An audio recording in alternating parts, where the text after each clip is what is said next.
Hello. Let me just check. Yeah, some really very weird.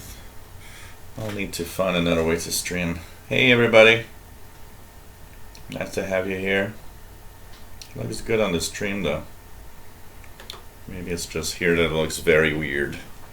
So, hello, everybody. We are taking a look if everything's all right. And we are now here for another day. Another day of live shows. Hello. Hello. Thank you, Nick, to let me know that it's fine. It's kind of slow motion on my PC, but I think it's just that the software is kind of behind or weird. I really need to... With next stream, next stream, I'll try it with my phone. See how it works. I need to try it out, and because my PC is getting old. So, like the guy that's doing the live shows. Hey, everybody! Welcome aboard. This is the Saturday edition of the Shortwave Radio Show. We're here every 2 weeks on Saturdays. So basically, if you want to remember what Saturday I was on, I'm always the same Saturday that I'm on is the same weekend that I'm on the International Radio Report on CKUT. So tomorrow I'll be on the International Radio Report, 1430 UTC at CKUT 90.3 FM in Montreal, and you can stream it on CKUT.ca. We'll have there's lots of news items that are interesting tomorrow, including a very interesting one about WBCQ, so listen in to the International Radio Report, stream it, or you can even have a podcast of it. Hey, Max Headstrong, nice to have you here. Thanks for the donation, by the way. Got it. Thank you very much. Much appreciated. And so today, I've got nothing prepared today. I just been, looking at whatever, and we're just gonna, tune the bands. We're gonna tune that old thing here. I think it's gonna be nice, and it's we're just gonna have fun tuning around and having just, So we'll see. Lag on the Chromecast. That's interesting. I'm going to check something here. Actually, I'm going to check on my phone. I'm going to stream it on my phone and see when I look at my own stream via D-Cell Network. Let's just check it out here. So I am live right now, apparently. And we'll see what it... Yeah, we're going to check that out, PLF Radio, absolutely. So let me just check it out here. So I see myself here. I'm just going to wave a little bit because I want to see if it seems to be okay. Actually, I look really good on the I look pretty good on the stream on the phone, so I guess it should be okay. Yeah, it's very fluid and very nice. And can hear myself also. So I guess it shouldn't be a problem.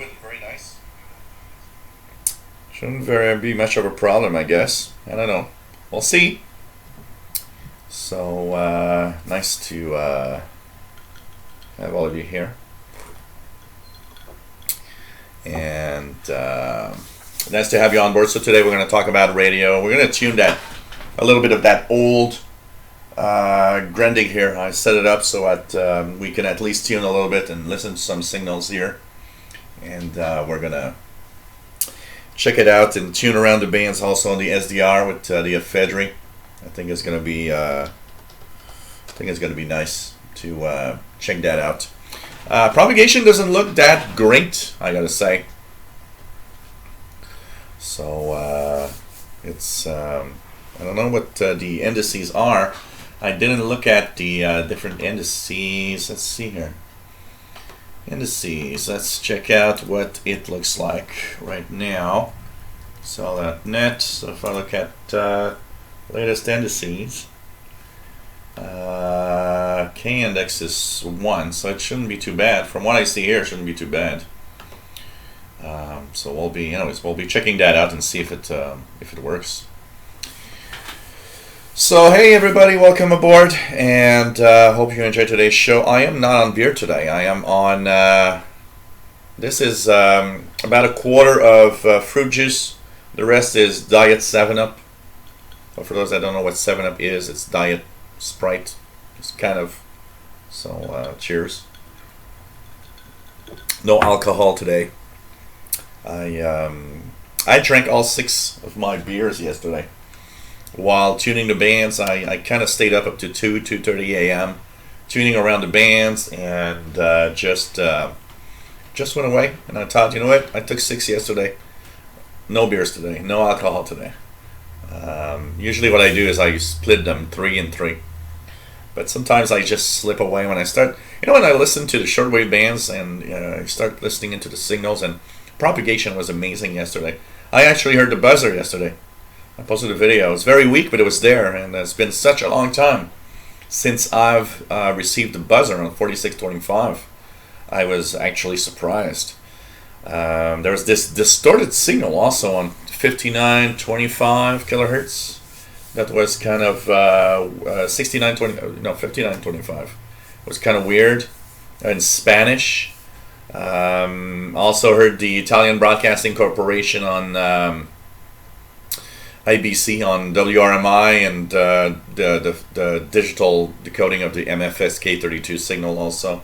It was kind of nice. It was kind of a nice shortwave evening yesterday. Really enjoyed it a lot.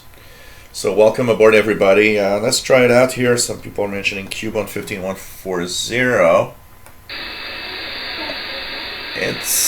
I got a weak signal. I've got a weak signal from Q1 15140 right now. So hello everybody, nice to have you here. We'll look at the chat room. So of course you can join a fantastic chat room. We'll try the experiment we did yesterday again a little later on for those that never participate within the chat, but that wish to say hello. It was nice yesterday to have some emails come through. It was kind of cool. So pretty cool. Hey there, Bobby Burgess. Nice to have you here. Actually, I'm going to go up the list and go down, which I prefer than going down to up. So Nick Amendot from Romania. Hello there. Bobby Burgess, which is WA5107SWL, which is his call sign in Morgan City, Louisiana. Jerry DX. Lucky Bum, who will receive a ICOM ICR 30. And I can't wait to have you talk about it. Garden Treadwell, VE6 GPT. Nice to have you on board once again from Alberta, Canada. PLF Radio from France. Hello there. Nice to have you here. Randall Klantz. Hello there. Nice to have you here. Nicola Hughes. Once again, hello. Lee Watts. Nice to have you here watching from England, from UK. With the Texan PL 660 on his side. And no beer today. Today is just Diet 7-Up and a little bit of fruit juice mixed in with some ice. So we're not gonna get drunk today, that's for sure. Neil Thunes, M0CJM. Nice to have you on board from the UK. So Max Edstrong, nice to have you here. Keegan, hey there, nice to have you on board from Arkansas, 87 Fahrenheit.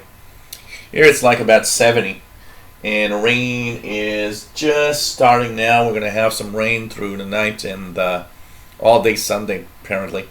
It's going to be one of those Sundays where you kind of want to stay in and just tune the radio bands. What else do we have? Perseus DX, hello there. Nice to have you on board, Jordan. And pretty cool to have you on board. Callum 2, nice to have you on board. From Sheffield, England. Jack N9IIF. Nice to have you on board, Jack. Steve in Australia. Nice to have you here. We're going to look at some of these signals that there's on the IBI space for sure today. No cable internet service in Montreal. Yeah, well, I'm actually streaming through cable internet, but when I want to watch the stream, I want to watch it through an alternate internet provider. So when if I want to see if my stream's okay, I'll usually use my phone and use the cell data instead. So I know that I'm on another connection to test out my own stream. So which seems to be okay. Mad Radio DXer, hello there. Nice to have you here, my friend.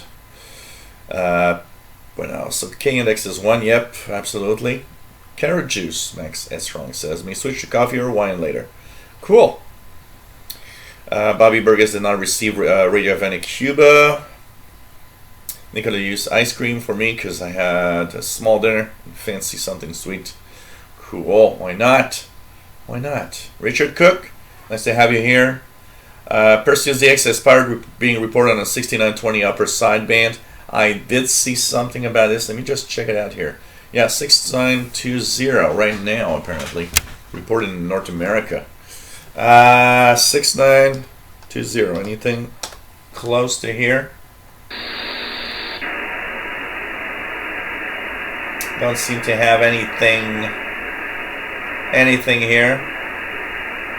Right now, I'm not hearing a thing on that, but apparently, if you're in North America, check it out. There's apparently Pirate. He's apparently there, so check that out. Pirate Station is being reported unidentified. It was reported at 1957 UT, so just before the show started. So check that out, Mick. Nice to have you on board. And just for you, I've found a way to plug the that old Grundig, so we can try a few signals there a little later on. Rock Ristorante from Sweden, hello there, SM0SBT. Richard Cook's got Oman on 15140 over there. Yeah, I didn't listen long enough, so it could also be that, because I often hear Oman on 15140, but usually they're on a Arabic.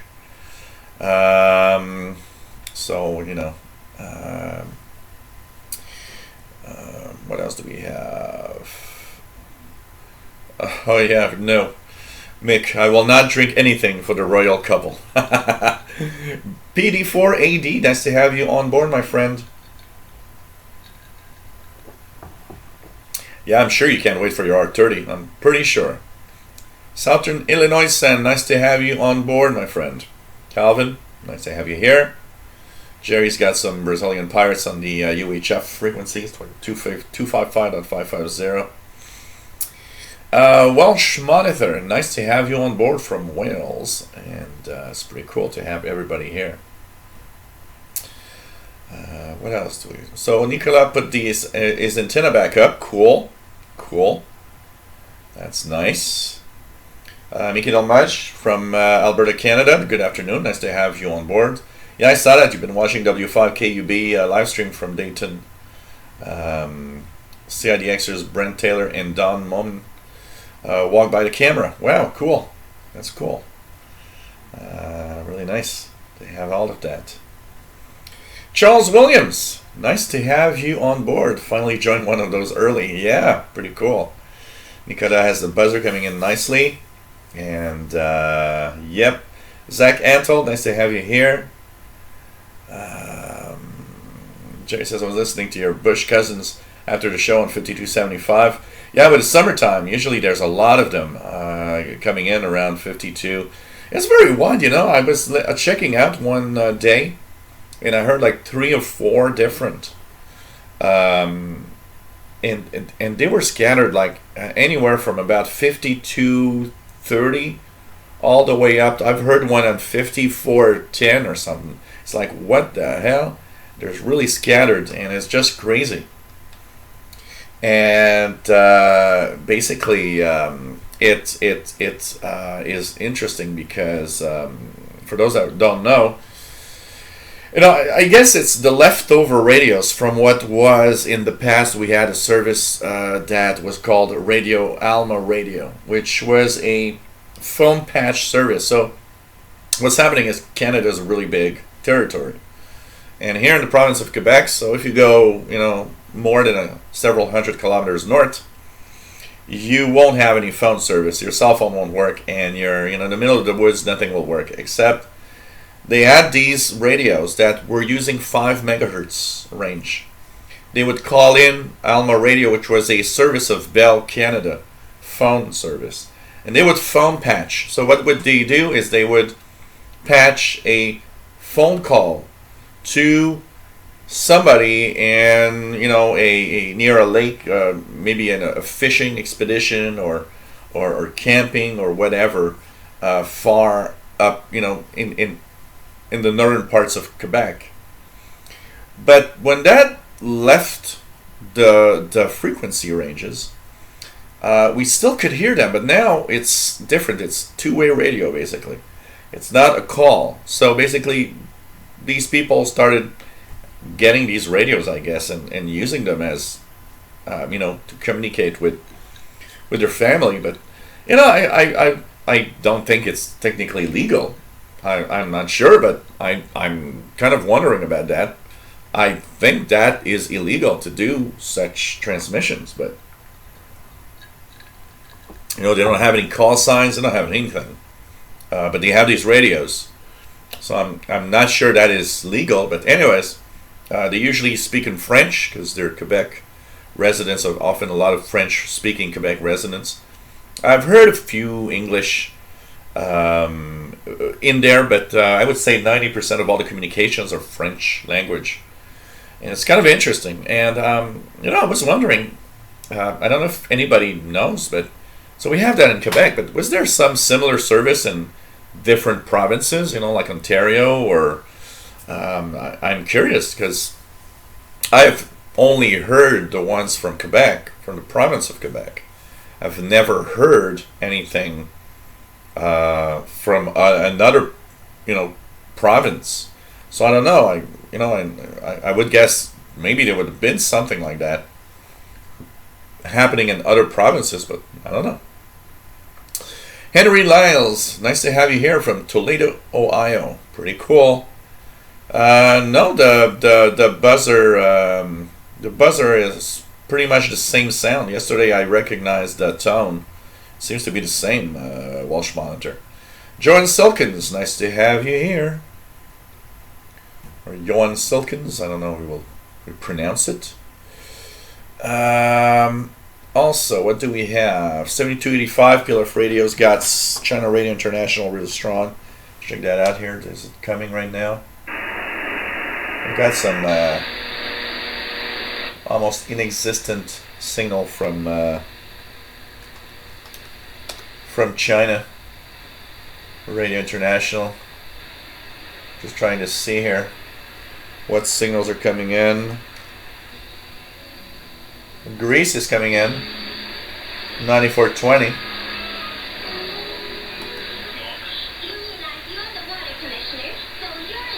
And there's a signal on 9350. It's some kind of show.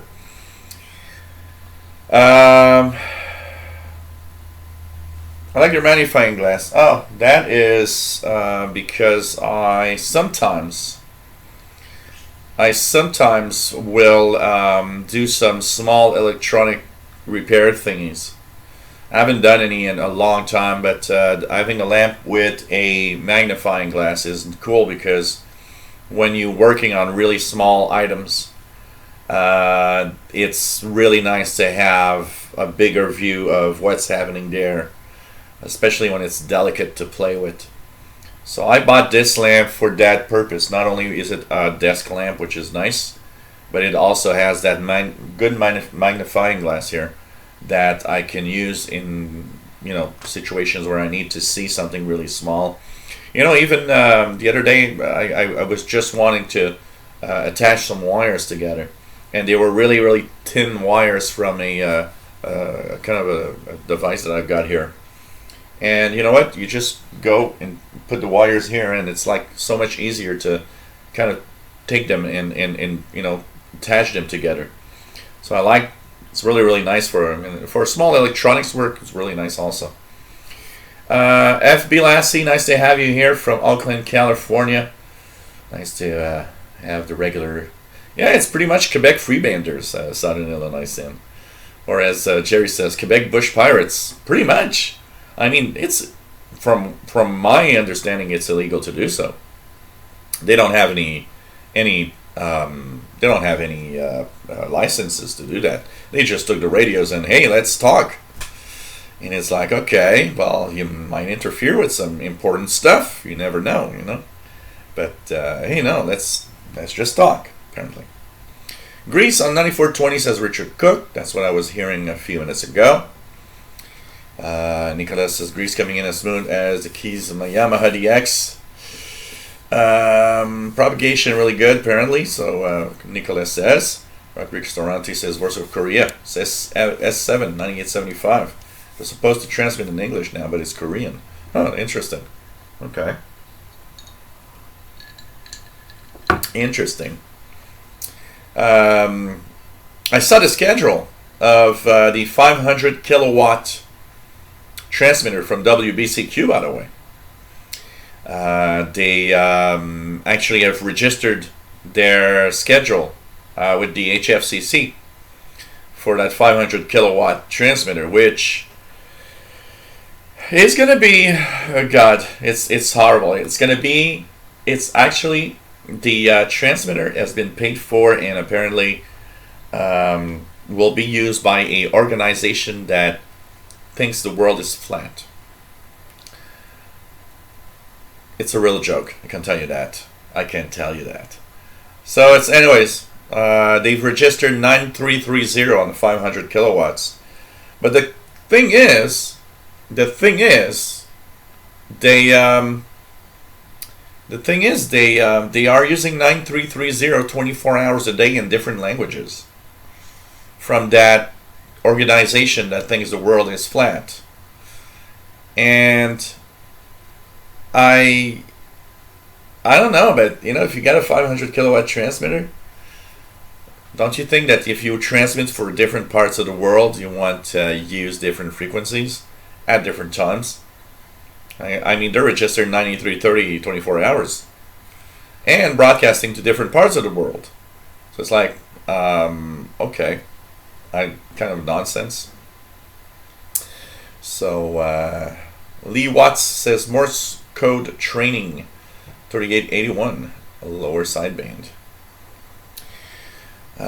Jerry says patchy storms heading up East Coast. Southern Illinois sense, so that's it. They got 500 kilowatt transmitter from a weird group that apparently believes the earth is flat. And they apparently have a lot of money because they're kind of financing the 500 kilowatt transmitter and will be operating it 24 hours a day. Total nonsense. I don't get it. I don't get it. It's what the hell? What the hell?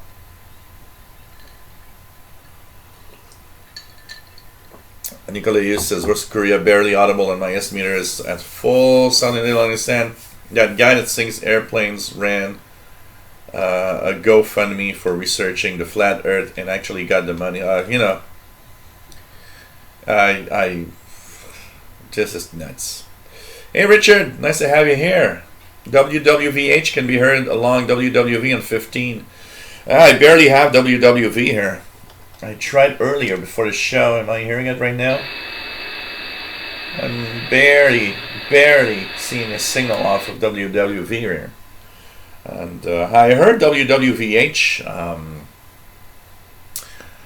about 2 weeks ago on 15 megahertz.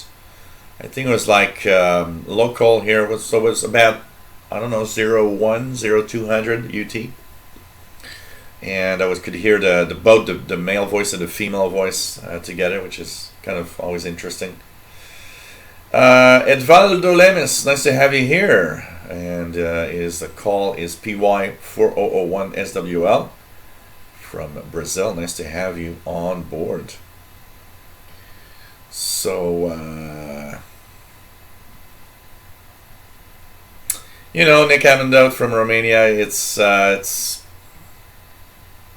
It's whatever. I was thinking when I saw the story about WBCQ and 500 kilowatt transmitter.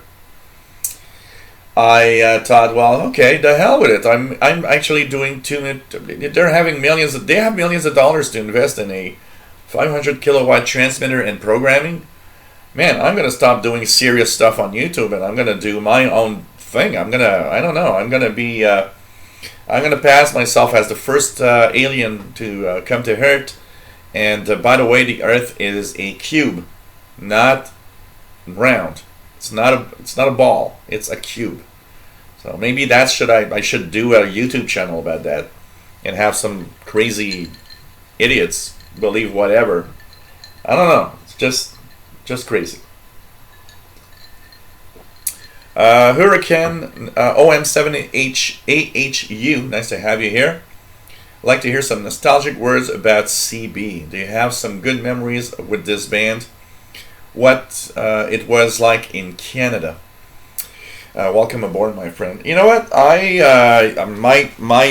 used CB a lot when I was a teen, and I got my first. Let me just remove the batteries from here and show you guys this. So this is the TRC. This is a TRC 432 CB that actually still works very, very nicely. And this is, I had walkie-talkies first of all. Then I came to the TRC 432 CB, 40 channel CB. And I would say from the age of about 15 all the way to early 90s. We were a little gang and we were meeting up on the CB bands very, very regularly. I had a lot of fun with CB when I was a teenager. I would actually, when I got my first real good walkie-talkie, which was a realistic 3-channel, it had, I think it was 1 watt. And it was pretty good, pretty good little thing, very sensitive. And I remember I would go out to the park at that was fun actually. I really enjoyed that. I'd go to the park. That was at the corner of the streets where I lived back then, and I would call on channel 14 and ask if anybody is hearing me. And I would say 1 out of every 3 times I did that, somebody answered back. And so many times I met up with people saying, hey, I'm at that park. We can meet up maybe at the corner street or something and just, and most of the time, I'd say most of the time it was other kids or teens that had walkie-talkies, and we actually meet up. It happened a few times, a couple of, you don't think about the dangers back then, it's like you're a teen. You just don't think about something bad could turn up from whatever you're doing. But anyways, a few times guys that had CBs in the cars just passed by the park and said, hey, nice to see you. It's like, okay.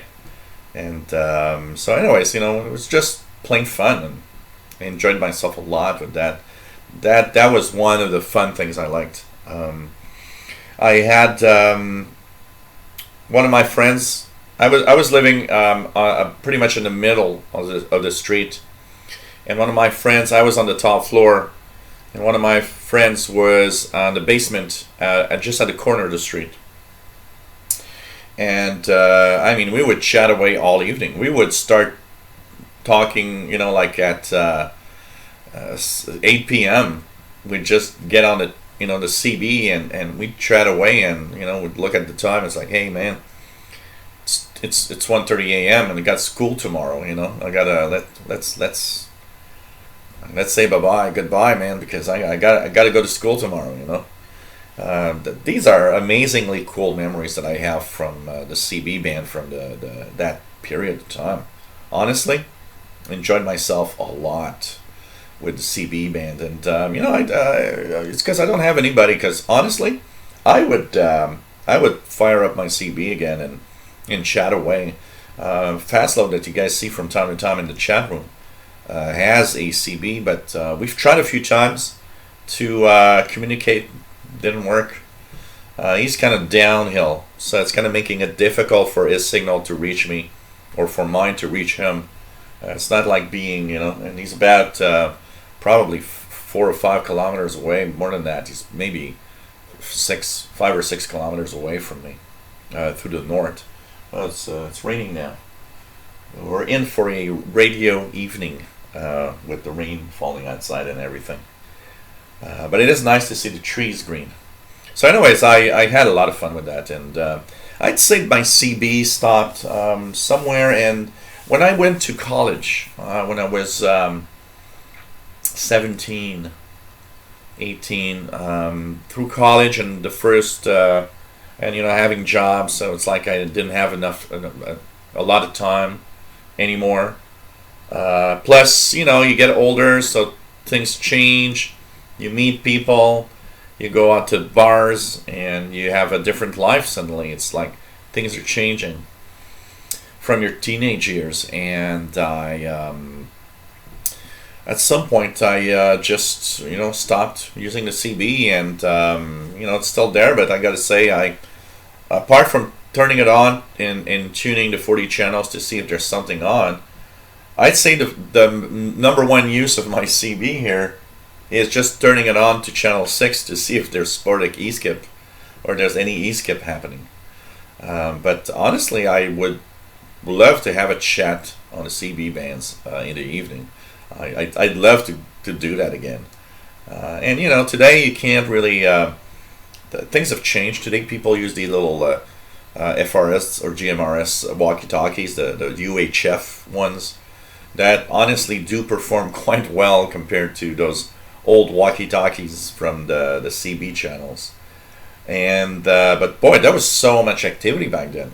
I remember my first walkie-talkie hearing, first of all, not understanding what skip was. So I was listening in and hearing all these stations, and when I got my first talkie, I was I was maybe 12, 13 years old. And they were actually my brother's walkie-talkies. He had a pair of walkie-talkies, and they were in a shelf. And one day, and I was the kind of, you're 12 years old and you're bored to death at home. So what do? You start, looking in the drawers and see what's in every little part of the house. And I remember I opened the drawer of my brother's desk, and I was like, oh, this is cool, walkie-talkies. And I took the box, and I thought, well, he won't mind. I'm going to try him. So, I took him out of the box, and I popped in, I think they use 9-volt batteries. Popped in 9-volt batteries. But those were the cheap kind, and we weren't making it very far. We were barely making it one corner street to the other one. They were a cheap one-channel, 100 milliwatt talkies.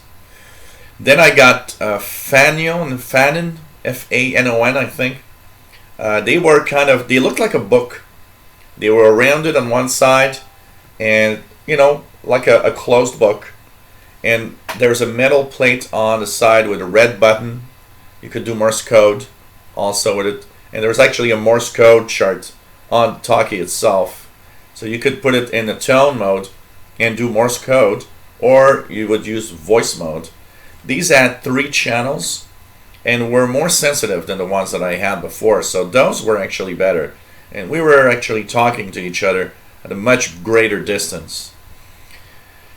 And then when I started having some money, taking out the garbage and stuff like that, one day I was with a friend of mine, and we were at Radio Shack, and they had a sale. I remember they had a sale, and they had, I think, I'm trying to remember the model, TRC 200 something, and I don't remember the model exactly. They were 1 watt, 3 channels. And they were like $39 instead of 89 or $99 or something. They were kind of expensive, And I remember I had $50 on me, and my friend also had $50, And what we were actually planning is, let's go to Radio Shack and see what cool electronic gizmos we could buy. I'll buy one thing, you buy another thing, and we'll just, have fun. So when we got there and we saw the sale, I said, oh, look at that. 1 watt walkie-talkies and $39. So with taxes and everything, it was like, $45 back then. So I looked at him and said, how about we each buy a walkie-talkie and we can keep in touch, And those were actually quite good. And he was living two streets away, and we could actually communicate together easily. It was those were good enough for that, and we had that. We started talking with each other. We would do pirate radio stations. We'd put ourselves on a channel and we'd lock the push button in a way that it was locked, and we'd just play music and do like if we were a radio station. And what we would do is one would do the radio station on Friday night, the other one would do the radio station on a Saturday night. And so we could listen in, and we had a lot of fun with that. And I remember once, while my friend was doing his radio station, somebody on another channel was mentioning, hey, there's this guy on channel 13 playing music and pretending to be a radio station. And it was like, oh, okay, so other people are listening in. And not knowing a skip, in the 80s, I mean, we were at the height, 80 to 85, the height of solar activity. Was crazy. E-skip, the skip zone, the skip was simply there 24 hours a day. Well, not 24 hours, but it was there every day. Solar activity is so high that those frequencies, I would hear all the US ones, but I kind of wasn't realizing at the time. You don't realize that after, you realize that maybe after a while, but I didn't realize. For me, there's like tons of people on the channels, and I was like, man, go away. But I wasn't realizing that these were actually people from the United States that were skipping towards here. Skip was so strong sometimes that it prevented us to actually use the walkie-talkies too far away. The skip was just getting over our own communications. But I had a lot of fun with that. I got some really, really fond memories and great moments thinking about that. And when I was younger, it was so cool. And then what happened is that a friend of mine was that was at the corner. I didn't know he had a walkie-talkie at all. And so what happened is that when we were talking, at some point, my friend from the corner street said, "Hey, Joel, is that you?" And I'm like, "Yeah." So I said, "Oh, it's Stefan." And it's like, "Oh, cool. It's like, okay, you're on the CB also." And he had these, the ones that had 6 channels, and that were more powerful. They had like 4 watts, 6 channels or something like that. And anyways, it went on from there, and we had so much fun, and we just got some fond memories. 9565, yeah, probably Radio Marti in Spanish.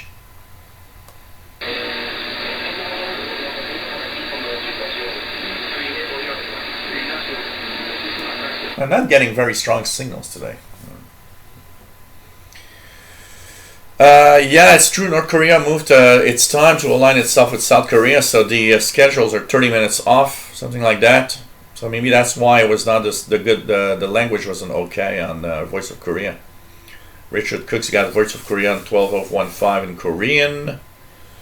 Southern Illinois said, "What conspiracy theories do most Canadians think is popular, like Quebec becoming its own country?" I don't know what conspiracy theories are most popular in Canada, actually. I don't know. I guess we got the same level of nuts than from the United States or whatever, that think all sorts of weird things, like the Earth is flat, for example. Brett Wayne, KC2NXP from Salamanca, New York. Nice to have you here. Nicolas says the Earth was a dodecahedron. Oh God.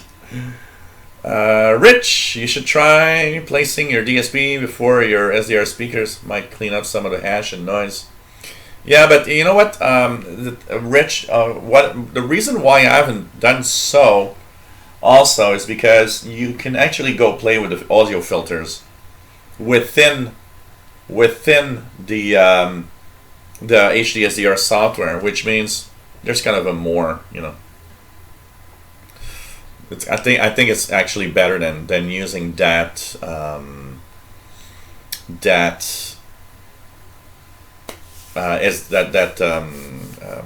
you know, DSP unit. Fast load. Hey there. I say have you here.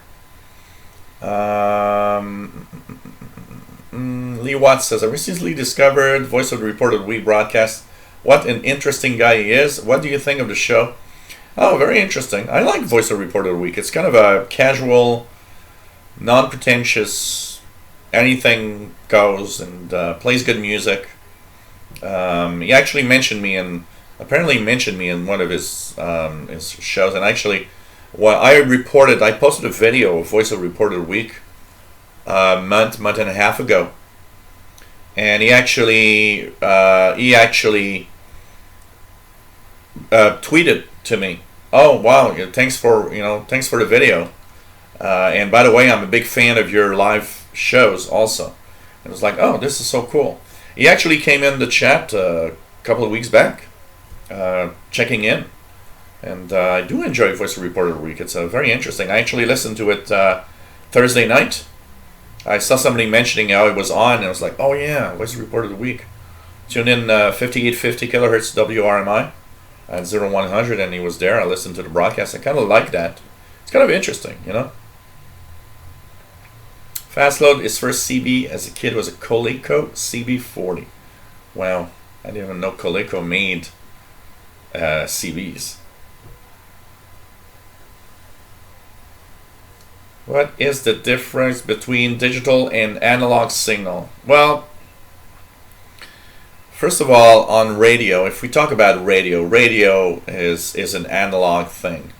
So technically, you're converting an analog signal into something that is a digital mode. So it's like something that, you know, sends zeros and ones. That's a mode that it's something that will be decoded by computers and stuff like that.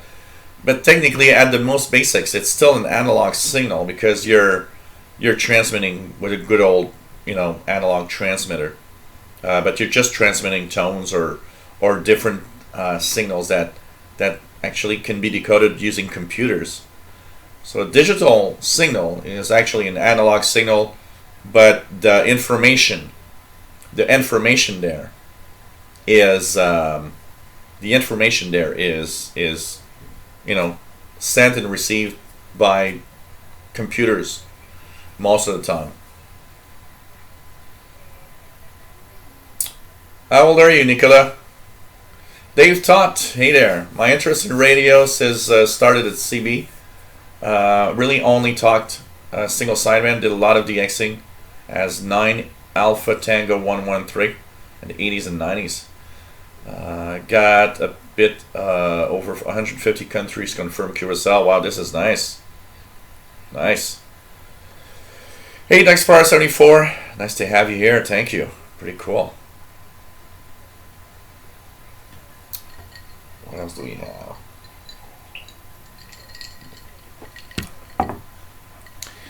Max A. Strong says, I still just stare at my radios in pure amazement now and then. Absolutely, it's kind of cool. It's kind of cool. You know. With good conditions, actually, on single sideband, I think it can actually work really, really far away. So, you know. Yeah, I know, Calvin. I need a CB that could use for that. I sometimes there's a local ham here. He lives up north in Laval, which isn't that far from Montreal. It's actually just the other side of the river. And I hear him when the skip's there. I hear him go on 27555 and call. Often calling Europe in French, so I often gets French, people from France that answer back, and I've heard many QSOs that he's done, and it's kind of interesting. I always thought, because technically it's illegal to do so. I always thought, man, you kind of taking risks here. I know you're a ham, and I know who you are, and you're both on the ham bands and 80-meter band at night, and you gotta be careful with that license. Thank God for 500 kilowatt transmitter was not Brothers there. We'll see what those flat earth broadcasts are all about. I mean, come on. MDK2, nice to have you here. Oh God, Smoking the Bandit.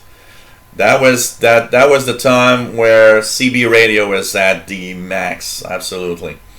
I think every guy wanted to have a CB in his car. I think pretty much every guy wanted to have a CB in his car at that time. Even my dad.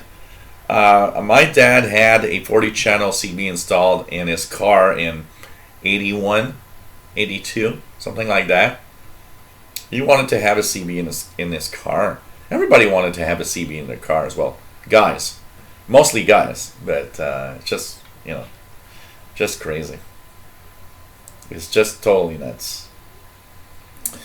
What else do we have? Richard Cook says Romanian English on 6170. I won't hear that probably. Is it on the other frequencies? Well, I'm really... That's interesting. I'm wondering. And can anybody tune 13650 here? Fastload, can you tune 13650 and hear, say if you're hearing something? I'm actually wondering here. It's so weird.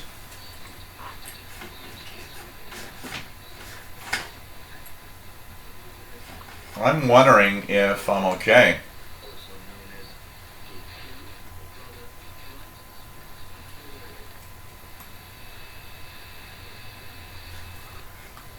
Okay, when it's plugged into this, I notice that I have a loss of signal. But still, it's not very strong. Because he took the stories from the Greeks before him, and who knows where they took the stories from. So he's just retelling stories, retelling old classics, the Greeks, the classics. So Radio Romania 13650. That was modern poetry at the time, and we are... Let me just check out something here. If I do this, just out of curiosity, and I tune in 13, so that's 25, 19, okay, 13, 850. To tune it here, I'm gonna remove from the band spread. Let me just see if I can hear it coming in here.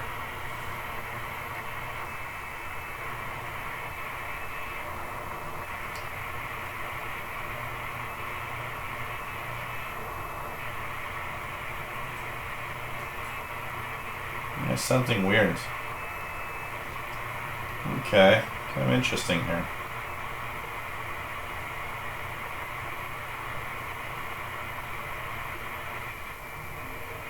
Yeah, I think it's interfering. I think when I plug in the, because I plug in the external antenna on this radio, kind of makes the SDR go not perform as well. I don't know. Because I've always wanted a more stocky. I had Callum, DX simply means long distance. So that's why when we say here we're DXing, we're simply searching for long distance signals. I remember one of the things I enjoyed buying at the Radio Shack, they had boxes of surprise they were called surprise boxes or something like that, and inside there were tons of things, and I guess it must have come from their repair centers that had tons of overstock or something.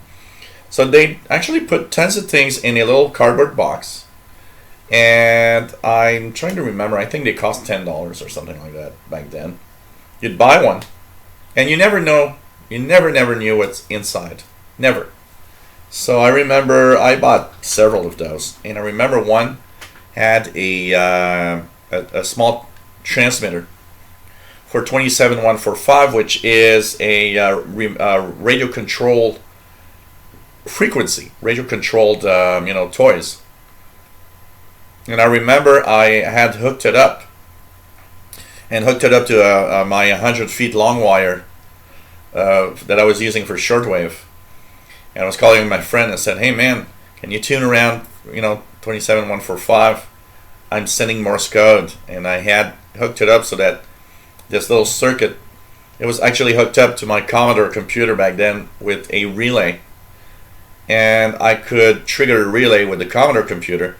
And so all I had to do on the computer was, type what I wanted to do, and the software would actually send it in Morse code at like 20 words per minute automatically with the little transmitter. And I had a lot of fun doing that also. But there were tons of things in there. There were batteries, there were parts, resistors, transistors of all sorts, and these boxes, wow. Just crazy. NDK2's got 13650 good copy. Thailand on 9390 says Richard in the UK. What else do we have? What else do we have?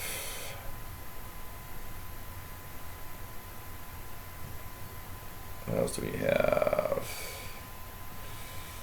Nick Amendo says walkie-talkies are $8 a pair on eBay. Chinese stuff, of course. Yeah, there's a lot of stuff like that. Absolutely. Why does the sun shine on some parts of the flat Earth and not others? Southern Illinois, and that's such a question. But I tell you, we are living on a cube Earth, not on a flat Earth.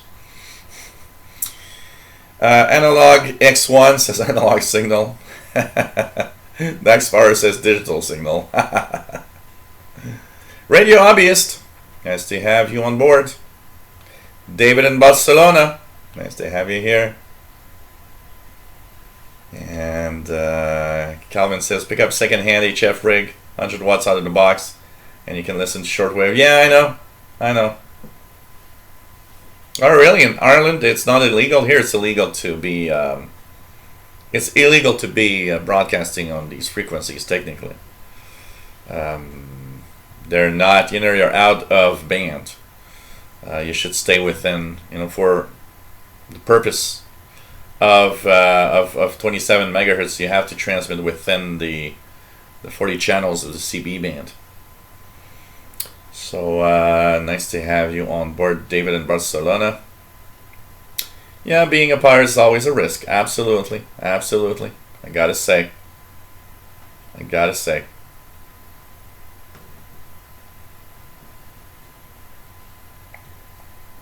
What else do we have?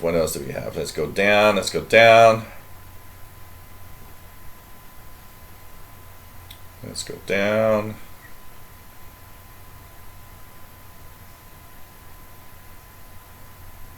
So David in Barcelona. Sorry, I'm just trying to.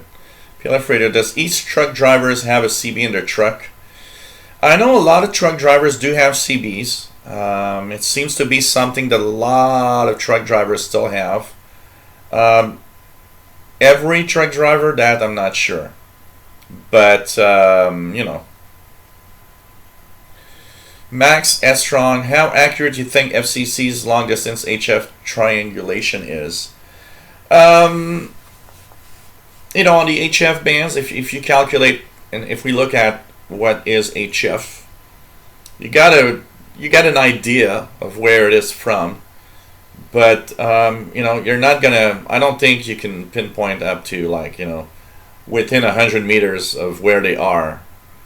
Also, there's a lot of things happening with propagation of the shortwave bands. Signals can have all sorts of effects due to the scattering effect of the ionosphere and so on. So it might actually show off a little bit. It gives a general idea. I mean, they'll know that you're transmitting from, say you're in the state of New York and you're doing a legal broadcast. They'll triangulate that you're in the state of New York. That they'll pretty much know, but they're not going to pinpoint exactly where you are. They know it's a vicinity, and there they'll actually move on probably to a local group of the FCC that will investigate the smaller area now that we know that it's from the state of New York, for example.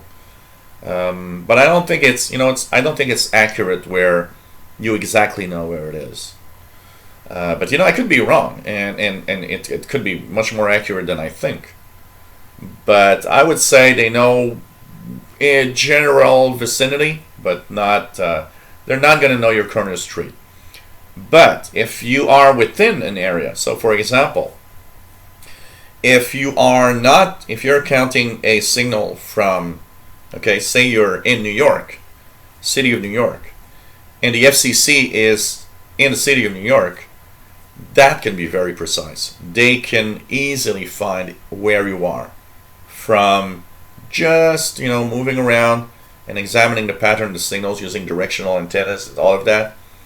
That can be quite accurate. But over shortwave, it's not the same. Over shortwave bands, it's the accuracy is they'll know where it is.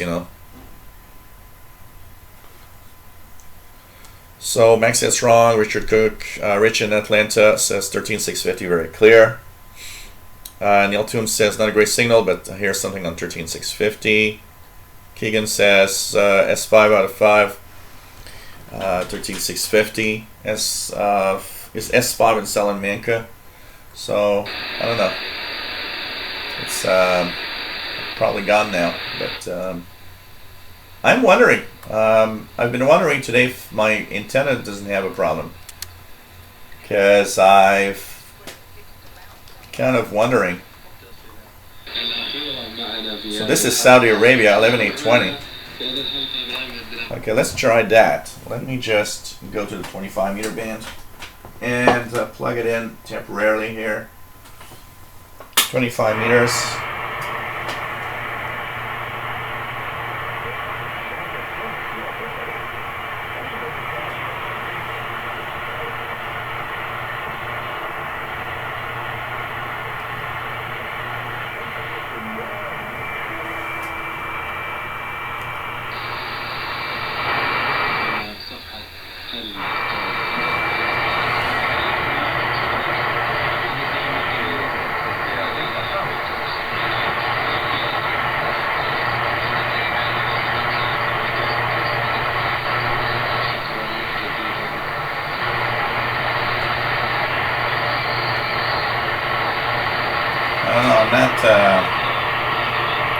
I don't think I'm getting much here.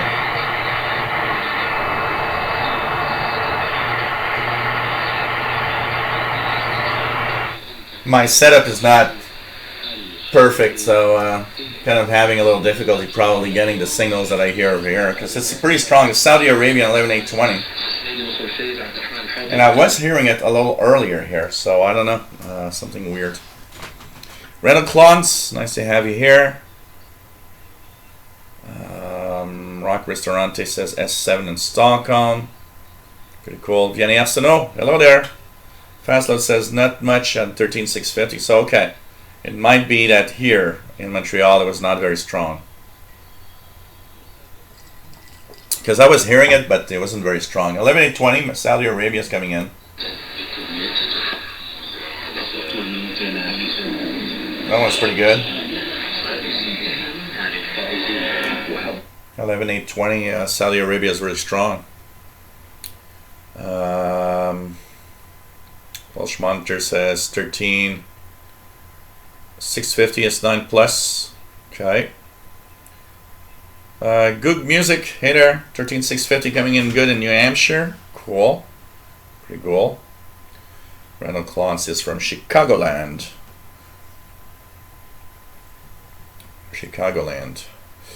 What else do we have? What else do we have? Let's go down. Let's go down. Hey, William Helms. Nice to have you on board from Florida. Pretty cool.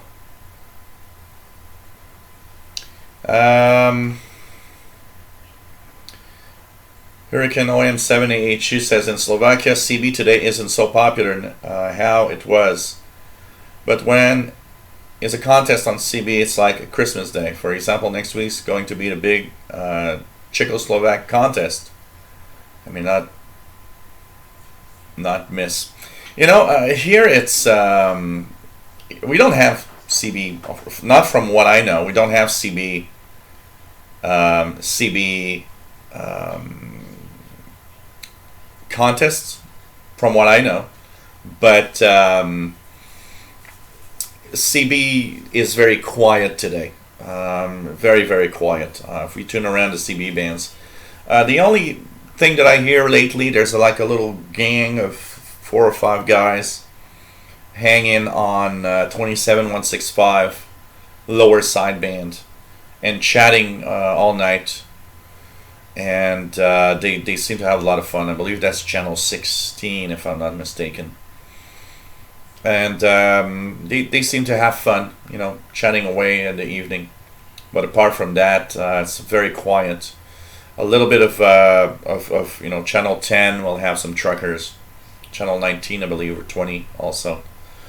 The only time when it's a little bit more alive here in Montreal is because when they actually the snow removal crews in the wintertime, they hire private contractors that have their own trucks to actually get to pick the snow and go and dump the snow somewhere else. These guys have CBs, and very often you'll hear them talk when there's snow removal in the wintertime. So the CB band become a little more alive.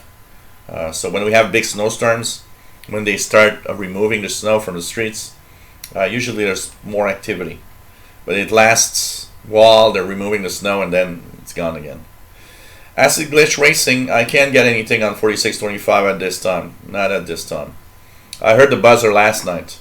Right now, so the 4625 will be pretty much just 0. You know.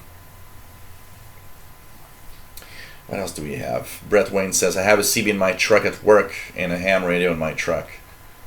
So, yeah. Acid Glitch Racing says, yes, we would be 76. I had to ask, I remember when I was a kid with a Walkman with analog radio on it, because it picked up some weird stuff. You know, there's so many things, so many weird things. Yeah, that receiver is amazing. Absolutely.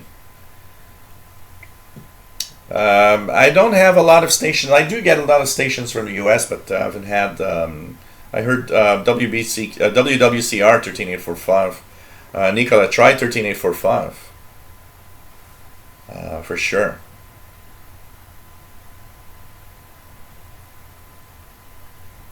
What else do we have? What else do we have? 11820 is 10 over in Salamanca, New York. And yeah, that is a very nice grounding. I can't try on my R8500 because to plug this thing to try to get some stations on the sloper, I had to unplug the from the ICOM. So the ICOM has only the VHF antenna on it right now. I'll plug that back after the show. Randall Claude says 11820 is for S9 to S9. Cool. Wars Chip 570. Nice to have you here. Thanks for your shows and other vids from Hamburg, Germany. Thank you very much. Nice to have you on board. Pretty cool. Dave Todd says 16 was the SSB channel back in the 23 channel days. Oh, I didn't know that. Yep, 4625. The buzzer is still.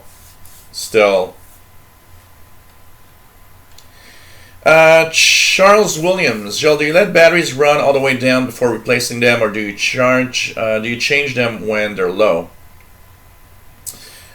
So I use rechargeable batteries. And what I do is, of course, I will not necessarily wait for them to be completely down when I'm using the radios, because I want to have as much as possible top charged batteries. So usually what I'll do is I might listen in for say I listen into an an evening on a portable. What I'll do often is recharge, put them on the charger to recharge the batteries. If I use alkaline batteries, what I'll do is I'll probably use them until the radio tells me, look, batteries are dead. But one of the things I will never do is leave used alkaline batteries within radios for weeks and weeks, because they could, there's always a chance that they could leak, which is not a good thing in the radio. But the majority of what I do is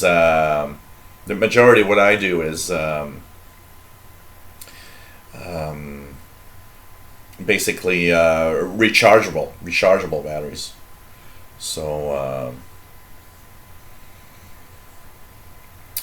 next far, this is Diet 7-Up and some fruit juice. No alcohol today.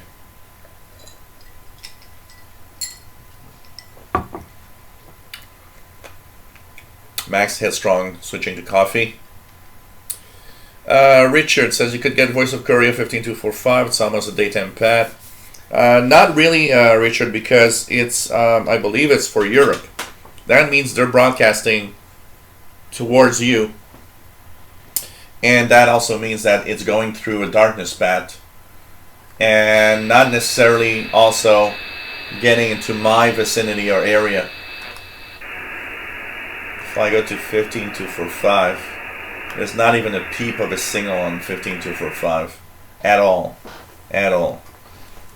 So it's not broadcasting towards us. It's I believe. Let me just check 15245 here. I'll check the where it's for. 15245 at this time is for Europe. So it's broadcast towards Europe from Korea.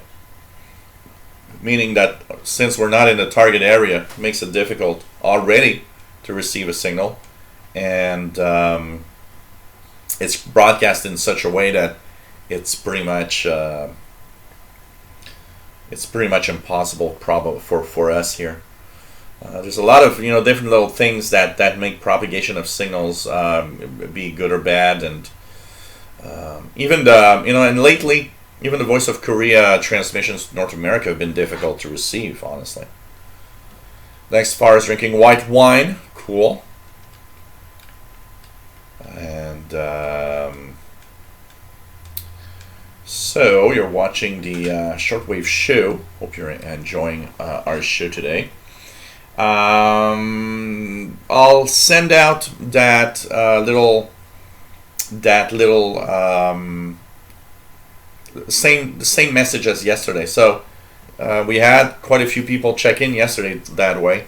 So let's try it again today. So of course, when we look at the number of people in the chat room that are actually talking compared to the number of people that are live viewing, there's a big difference. So if you're watching from anywhere in the world, and because if you don't have a Gmail account, you can't really be in the chat room or anything. You can't even comment. If you are watching but you don't participate in the chat, send me an email at official Shortwave Radio and say that you're listening in. Just say hi. If you want to stay anonymous, no problem. We'll do like yesterday. It was kind of interesting. A lot of people checked in yesterday, saying, "Look, I'm not in the chat, but I'm watching, and I'm located in this or that part of the world."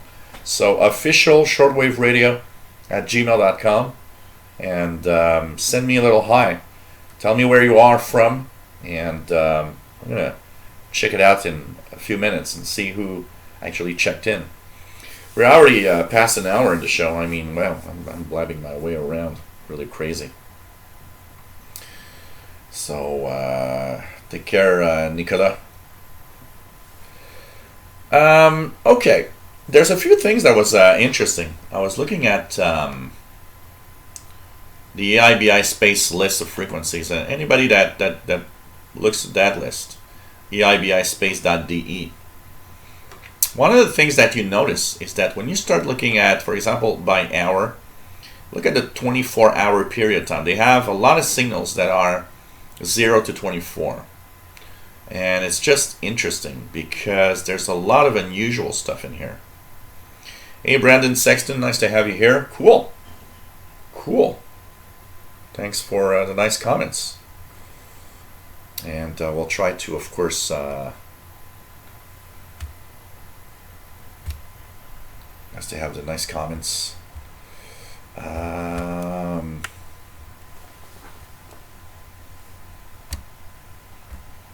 So nice to have you here. So Neil Toombs is, of course, watching. Neil saying hi in the email. So pretty cool to have you here. We got another email here coming in from Frederick that is located in oops, I lost the email here. Okay, so Frederick is located in Austria. Well, Austrian. Somebody from Austria watching. So he says, hi, I am not in the chat room. I usually am more of a observer.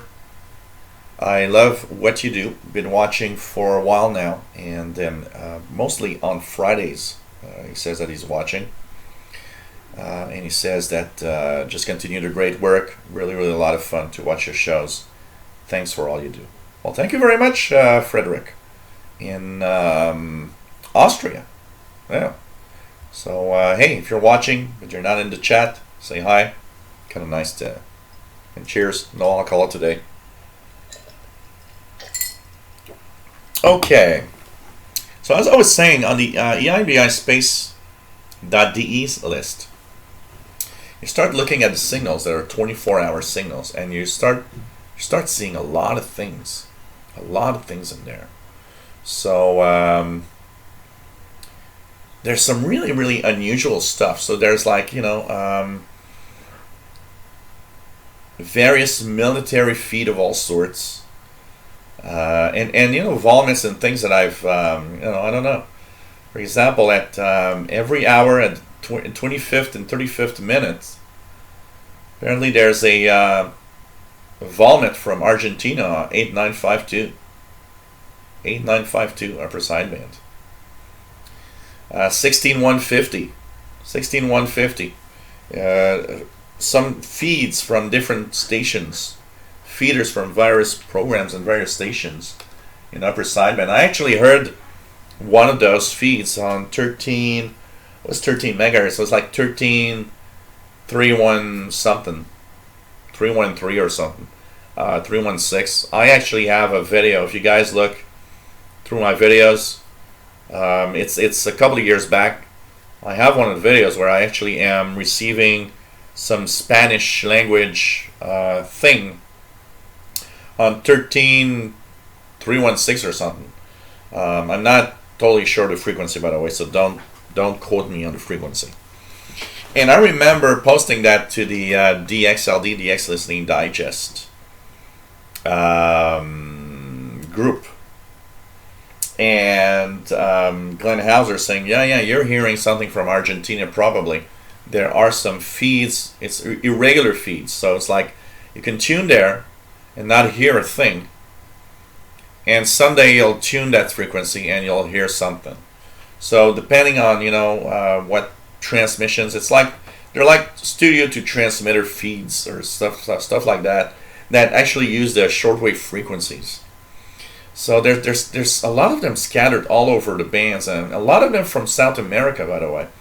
I was looking at that list of frequencies and noticed that there's transmitter feeds from Argentina, Brazil, someone from Peru, one from Ecuador. So it's like if you tune in from time to time, You might be surprised at what you are actually receiving on these frequencies. It's very, very interesting to see the unique stuff that you can actually get that you don't even think of. You really don't think about it at all. So it's very, very interesting to see that. So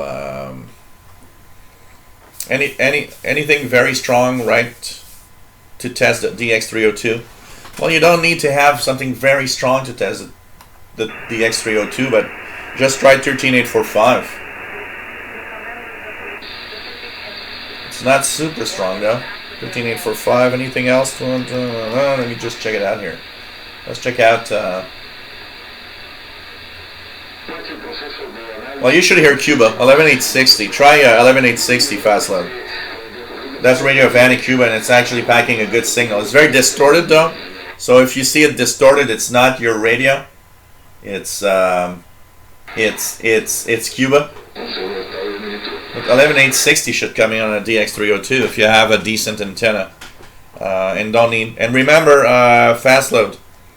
It's very important. You need to use the preselector on the left side on the DX302 and match it with what you're listening, the frequency you're listening to, or else you're not going to have good reception. You always have to put both. So you tune 11860, and the preselector also needs to be set around 11 megahertz. You'll see that there's a peak in signal at some point. The DX302 I've owned for 10 years, more than 10 years. It's an okay radio, but it's not the best. It overloads. Back in the 80s, it would overload a lot on strong signals, and that made it very difficult. When there was really strong signals, it made it super difficult to really DX, because the strong signals would overload the circuitry and make it almost impossible to hear the weak ones, which might be less of a problem today with the weaker signals and the fact we have less of really strong signals to check it out. Wim Leenen, nice to have you here from the Netherlands. Just found out that the fence of my balcony is a good antenna, but it is about 50 meter and might overload my little radio. You know, anything can be a good radio. It's surprising. I remember being at I was with some friends, and I don't remember the circumstances, but I remember that for a couple of hours I was alone. And while I was waiting for my friends to come back, I wasn't home. I was at a hotel or something. And I was waiting for my friends to come back, and I had brought with me a little portable radio. I remember in the hotel room, it was really, really bad. I couldn't get anything. And I remember I looked at the window and I saw this big, metal screen. And I thought, yeah, let's clip alligator clip to the screen and see what it does, And all these signals started coming in. I was like, wow, this is actually a good antenna. And I actually remember I spent a couple of hours listening to all sorts of signals coming in really well. And I was like, wow, this is a really good antenna. So, you never know. Anything that has metal, you never know. It could be amazing sometimes.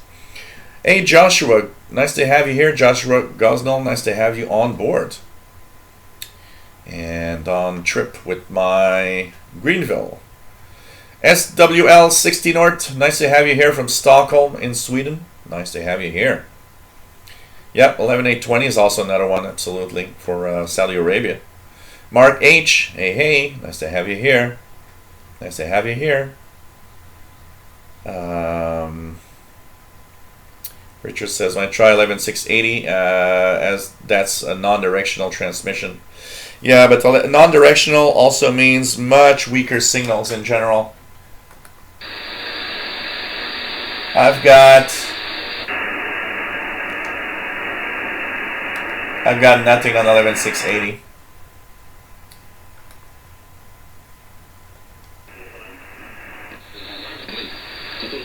So 11820 Saudi Arabia. We're going to check it out a little more. 16180, 16180.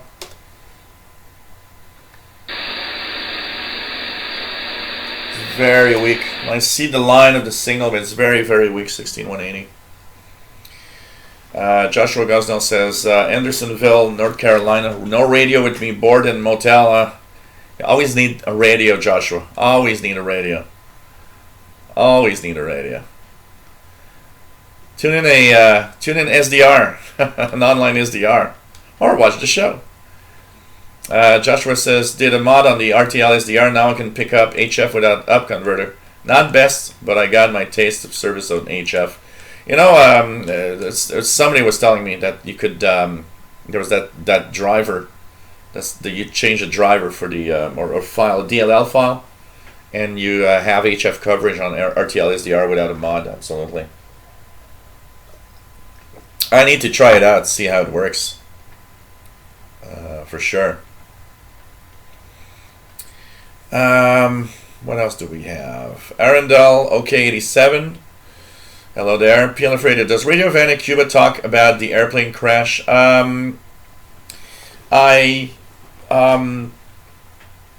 Yesterday, I didn't actually listen to any English broadcasts from Radio Havana Cuba. But I was listening to Radio Rebelde, I guess it was about 0400, around midnight local last night. And Radio Rebellion 5025 was actually coming in with a...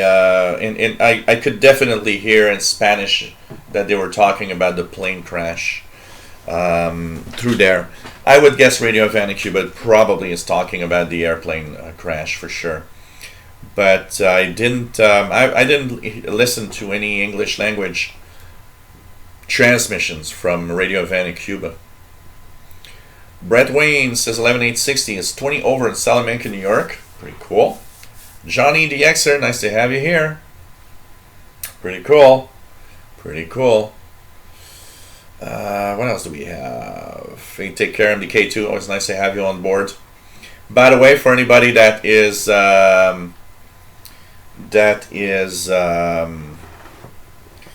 wondering what the next show will be next Friday.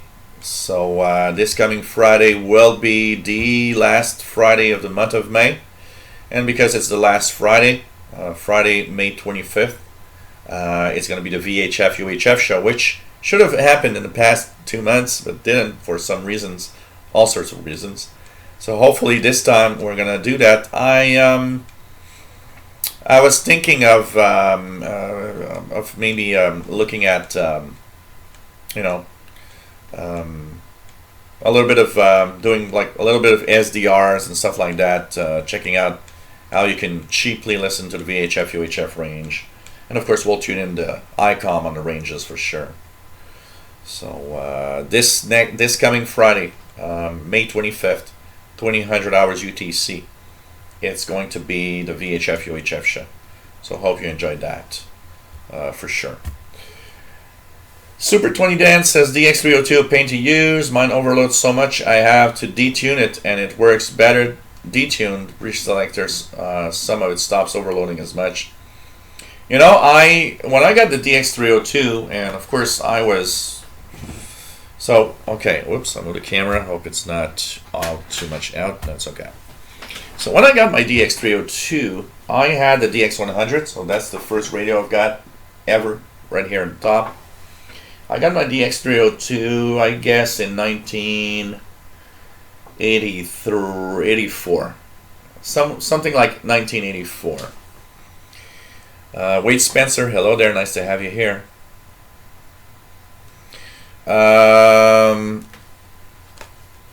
3330, yeah, you mean CHU fast load, WWV is on the other frequencies.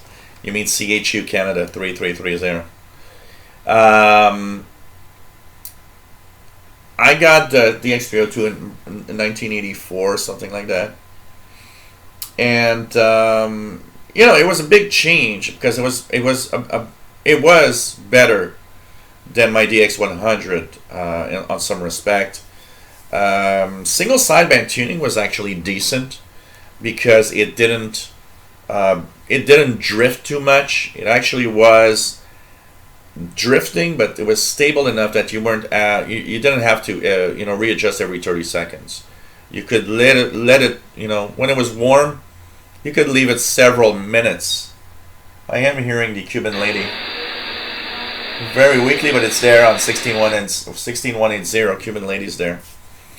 And for single sideband listening, it was actually really nice.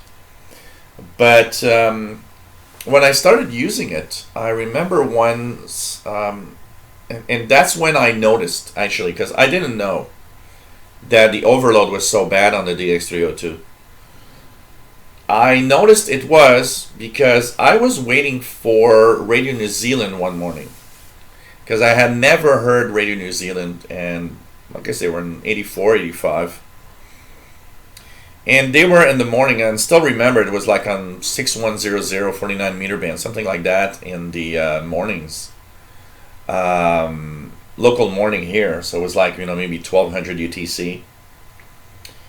I was waiting for New Zealand to sign on, and I heard the sign on of Radio New Zealand. And I was like, oh cool, I'm hearing New Zealand. But Radio Canada International, if I'm not mistaken, that was Radio Canada International. They also had a morning broadcast to North America. And it was like, maybe 6150. It wasn't close, but it was there. And when they fired up Radio Canada International, it washed out Radio New Zealand. I couldn't hear anything anymore. I was just hearing like a white hash noise. And that's where I thought, what the hell just happened? And I had noticed that it coincided pretty much with Radio Canada signing on 6150. And that's where I kind of understood, okay, when a strong signal is in the band, that thing turns from a DX machine to a DX nightmare. And you just lose everything that's weak. So the DX302, basically, I heard all the strong signals, but the weak ones were washed out because of the strong signals. Just, it would create kind of a hash, a white noise. And I remember playing with the pre-selector quite a lot to try to tune in all of that and tune out the noise. It was crazy. But hey, it's the only thing I had. So, it's when you only got that, Mark H uses bandconditions.com for real-time propagation. It really helps for ham bands. And yes, the HU fast load. So take care, Dexfar. It's nice to have you on board. No, for $5 fast load, you can't really, complain. Honestly, can't really complain. Where can I download FLDG at? Can somebody? Well, I'll try to post a link. I don't know if the link is going to work, because links in the chat are FLDG software can be downloaded from. Let me just check it out here. FLDG download. So here's where you can get FLDG. That's the actual website where you can get the program W1. Here's the copy. If nobody has done it already. Copy and paste. Here we go. This is where you can get FLDG download for, by the way, FLDG, very good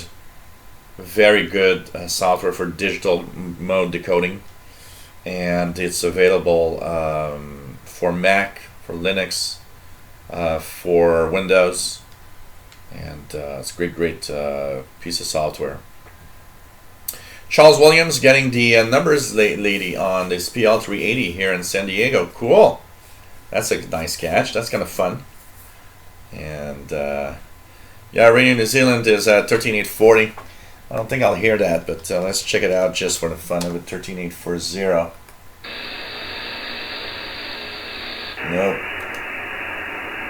Not even hearing a peep, but there is WWCR on 13845.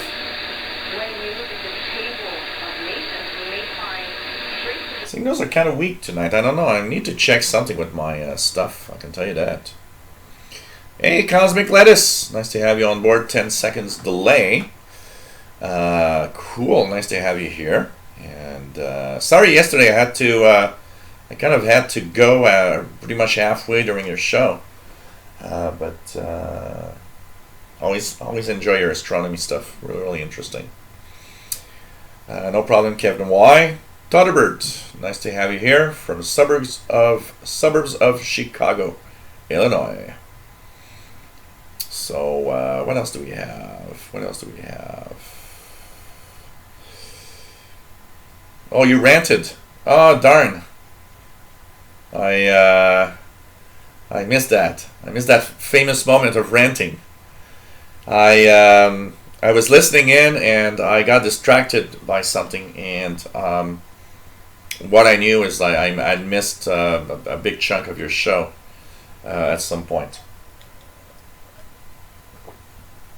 Yeah, I would have loved to hear Cosmic Lettuce rant. I rant all the time, so it's okay. Enel Johnson, is there any other modulation than AM and FM? Absolutely. There's AM, amplitude modulation, FM, frequency modulation. Then you have all the other modes, which are types of modulation, like upper or lower sideband or single sideband is another type of modulation. So there's different things depending on what you do. Amplitude and frequency modulations are the most popular and known ones, but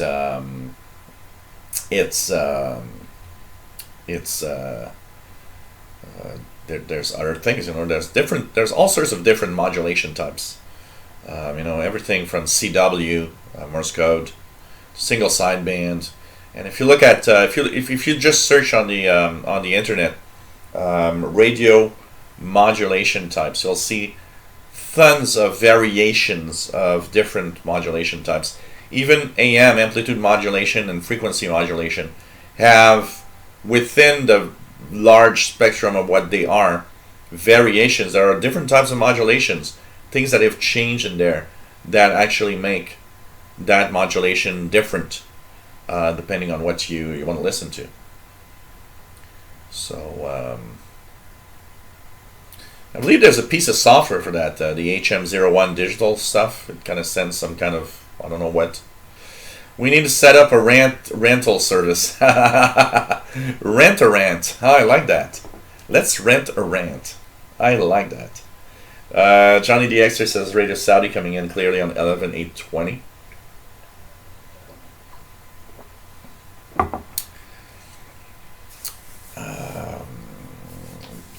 There's all sorts of types of modulation, and I'm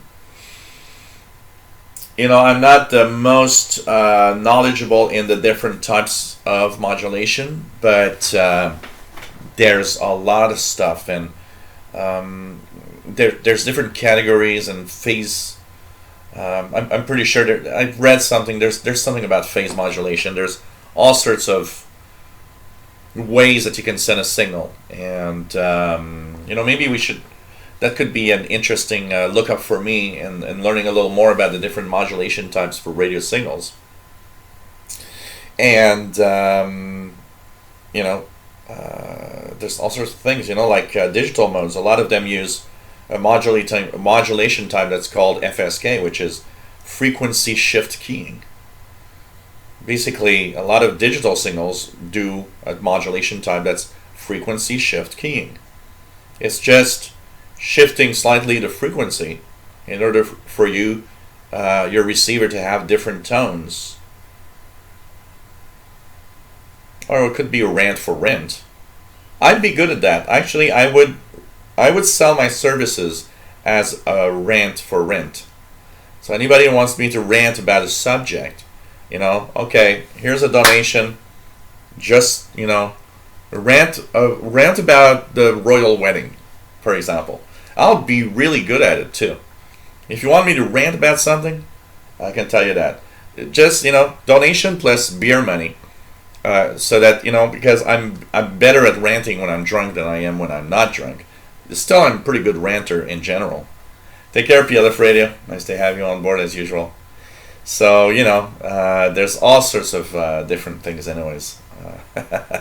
Oh man, Hey, we've got some emails that came in from our little experiment on people. And by the way, I'm going to send that request once again.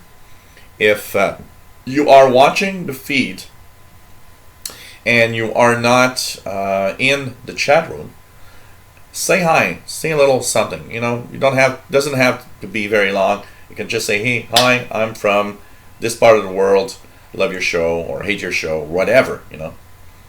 Oh man, the bitch cop rant. I can tell you that, Calvin.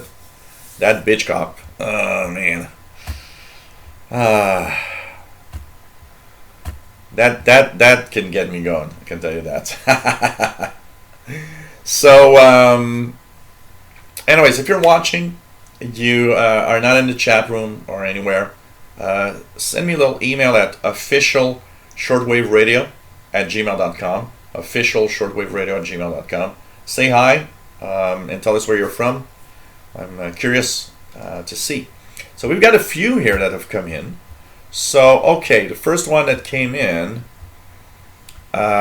is... okay, we have Dada Duden that is watching and, of course, now sent an email instead of being in the chat room today. So nice to have you here from Norway. Pretty cool, pretty cool.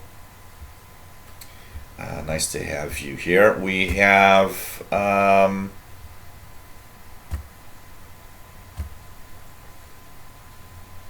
Takei H. He says he's from Japan. He's watching a very early morning. He says that he sometimes wakes up early just to watch my shows that he enjoys a lot.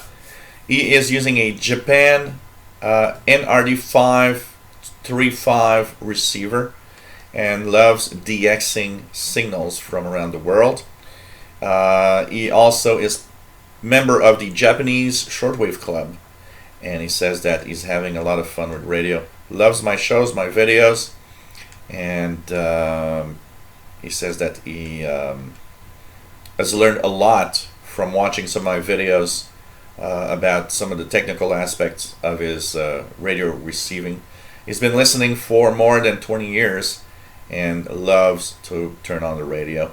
He says that he has a lot of interference where he's located. He's just in the suburbs of Tokyo. And he says there's a lot of noise and increasing noise. And he says when I start talking about noise, he says that he totally understands what I have to say. So thank you, my friend from Japan. Wow, this is nice. And thanks for checking in, Taki. I hope I'm pronouncing it well. My nephew should be here. He would pronounce your name perfectly. Perfectly. Okay, what else do we have? We have a email from Eduardo that is located in Ecuador. Oh, cool. He says that he is in Ecuador. He actually asked me the question, do you remember HCJB, Voice of the Andes? Absolutely. I have fond memories of HCJB. It was one of my favorite shortwave stations. Like I always say, what I really liked is the fact that even though, of course, HCJB was technically a religious broadcaster, what I liked, it was not a shove Jesus in your face type station. It was more like a relaxed type. They had some, religious programming, but they had also cool stuff like the DX party line. I remember loving I would listen to the musical Mailbag that I just love all the time. They had a lot of things that were cool. They had their morning broadcast in North America. I remember calling what it was called, Morning in the Mountains or something like that. It's kind of cool. They had kind of some of news bulletin in there and all of that. They were very active in the shortwave community with all sorts of things also. I mean, it was great. HCJB was one of my favorite stations. And I still can hear them. I haven't heard them in a while, but for anybody who wants to DX HCJB direct from Ecuador, 6050 kilohertz. they still broadcast in local languages. So there's Spanish and Quechua and all sorts of local dialects from around Ecuador. But on good nights of propagation, I hear their signal quite regularly on 6050. It's I think the only frequency that you can still hear HCJB from Ecuador directly, because they have several relays on like in Europe with German programs and stuff like that, but direct from Ecuador. And they had to. One of the reasons they left shortwave, there are many things. First of all, the operations of HCJB must have cost a fortune. I mean, HCJB, was on multiple frequencies, multiple languages, around the 24-hour a day, and they were, one of the powerful broadcasters. So it must have cost them a lot of money to operate all of that. And I would guess as time came by, because it was a lot of listener donation type things and what you want. They probably came to a point where they just couldn't sustain such a huge organization. The other thing is HCJB died also for another reason. Their transmitter site at PIFO, which was on top of a mountain, was in direct line with the brand new airport in Quito. And because of the generation of high frequency signals there, they got the Ecuadorian government actually told them, look, you got to move your antennas from the PIFO transmitter site, because planes are going to go overhead there, and we can't take the risk of maybe some of your powerful transmitters interacting with planes and having problems. So they were not asked, they were pretty much pushed out of PIFO transmitter site. And so when you are in a because let's face it, they probably were in a declining phase already. Plus you got to think that, okay, we're going to have to move all of our antennas and transmitters from there to some other new location that we still don't know where. You kind of think, okay, well, how about we shut down the shortwave stuff, and then all of that came together and made HCJB disappear from, pretty much from the bands. But I still remember, and I remember the first time I heard HCJB was one of the first broadcasters I heard. In probably in the first week of listening to with my DX100 up there, in the first week probably, I heard. I remember hearing HCJB, and being amazed that I was listening into a station that was in Ecuador in South America, and I was like, wow. When you're new to shortwave, it is just amazing. I sometimes I think, well, I'm more of kind of the fact that I've been listening for 35 years, I get this signal from, I don't know, from a signal from Africa, and I'm like, yeah, oh, well, that's cool. But, I remember back in the early days when I started listening, it was like, oh, my God, I'm listening to a signal from Africa. This is so cool. It's actually crossing the Atlantic Ocean, and it's like, and it's still cool. And we got to not we have to never forget that.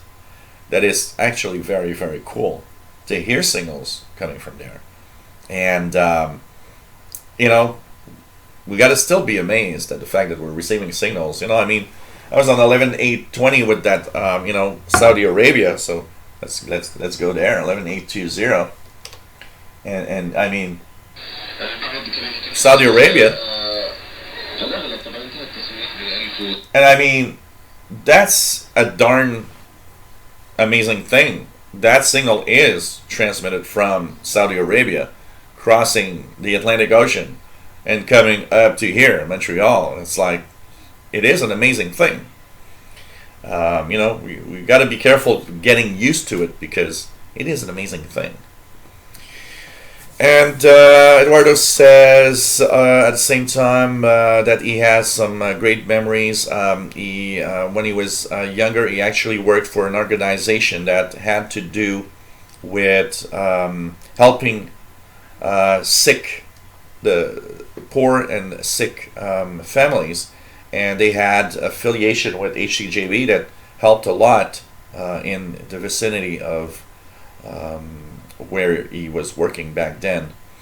And he says that he tells a little story here. It says that although HCJB was regarded as a good organization because they would help out a lot in Ecuador, he says there was a part of the population that was also weary of HCJB and thinking that maybe they're not necessarily that that good in what they do. And there's also the fact, it's like, when I was listening the other day to that special broadcast, and I heard the audio of the Spectres of Shortwave, the documentary from Amanda Dawn Christie. It made me wonder, when you live next to or see these big antenna farms, there's always a part of the population that start conspiracy theory things, thinking, well, this must be from, even here at the Sackville transmitter side in the documentary, they say that there was a part of it where there was some military, meaning, okay, the Sackville transmitter side might have been used for other means than just Radio Canada International. So he says, love what you do. I don't watch very often live, but I often watch your recorded shows on YouTube. Thank you for all you do. And thank you, Eduardo from Ecuador. Really, really nice to have you here. We also have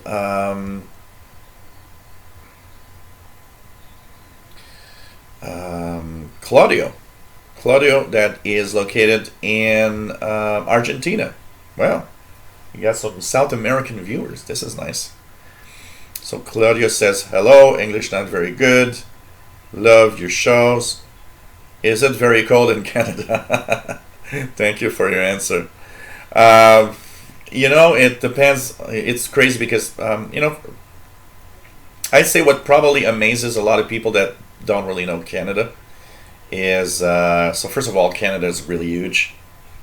So there's, you got to understand that the southern part of Canada, what's close to the U.S. border, is where most people live, because it's, the place where it's cold in the winter, but it's also can be very warm in the summer.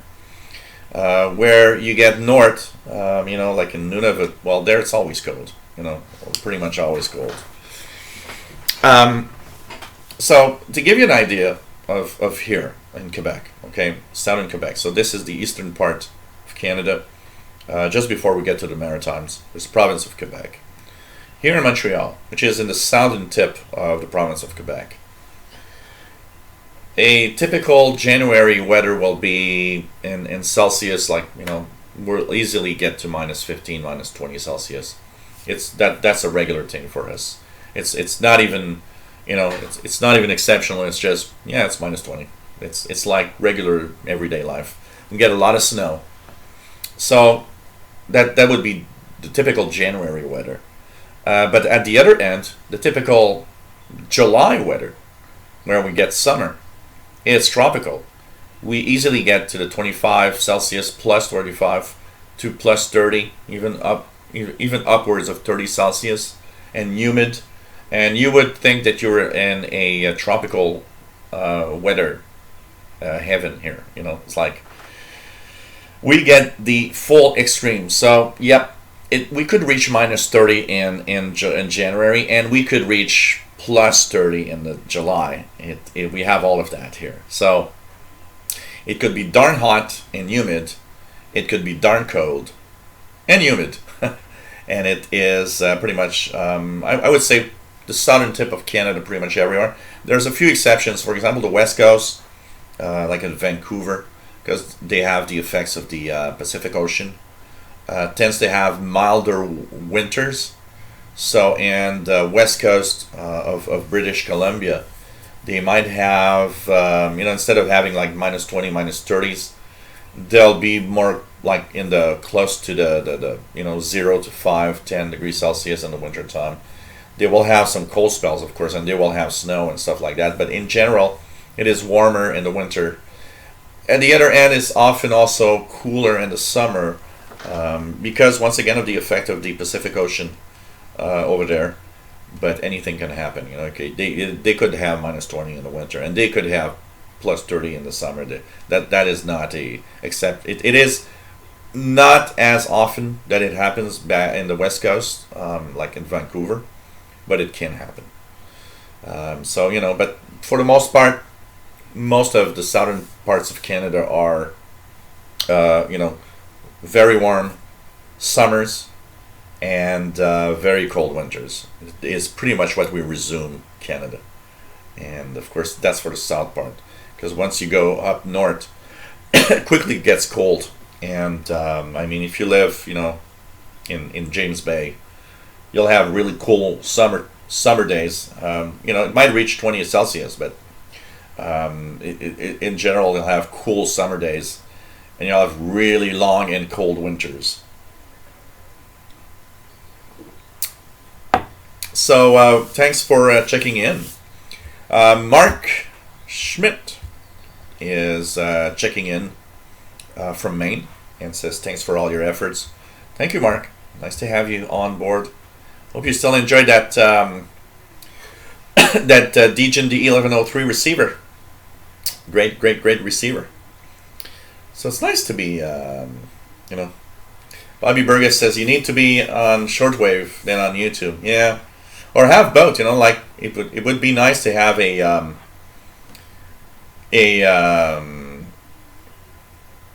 basically a simulcast. YouTube shows on shortwave at the same time. Oh God.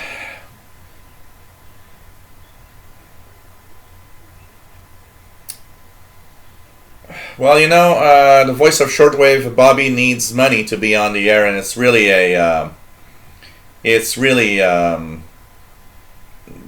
that, if I get on,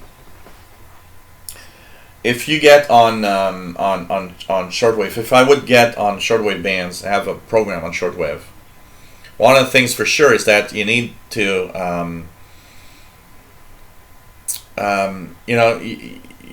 I want to be regular. I don't want to, start a show and after a month and a half, it's like, yeah, well, it's costing money and I don't have the financial means of continuing it. I don't want to have something that's once a month. I want something that would be once a week. So you got to pay for the transmitter time for once a week. So that's the thing, is getting the transmitter time. It's something that is still, I'm still thinking about it. It's not something that is, I'm not going to do it. It's really something that I'm still thinking about. And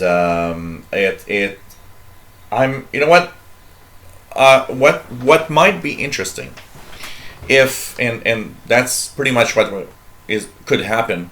I'm having increased monetization right now from YouTube. This year on YouTube, if everything continues the way it is, will be my best YouTube year ever. And I was thinking that if I can just have a little more of income from YouTube, so increased views. I do get increased views. I've actually have about 35% more viewers than a year ago. That also is helping. I was thinking if I can reach a certain level of monetization with YouTube that would be regular, I probably would devote, because the idea that I have, because right now the money I get from YouTube, 80% of it is from my tech channel.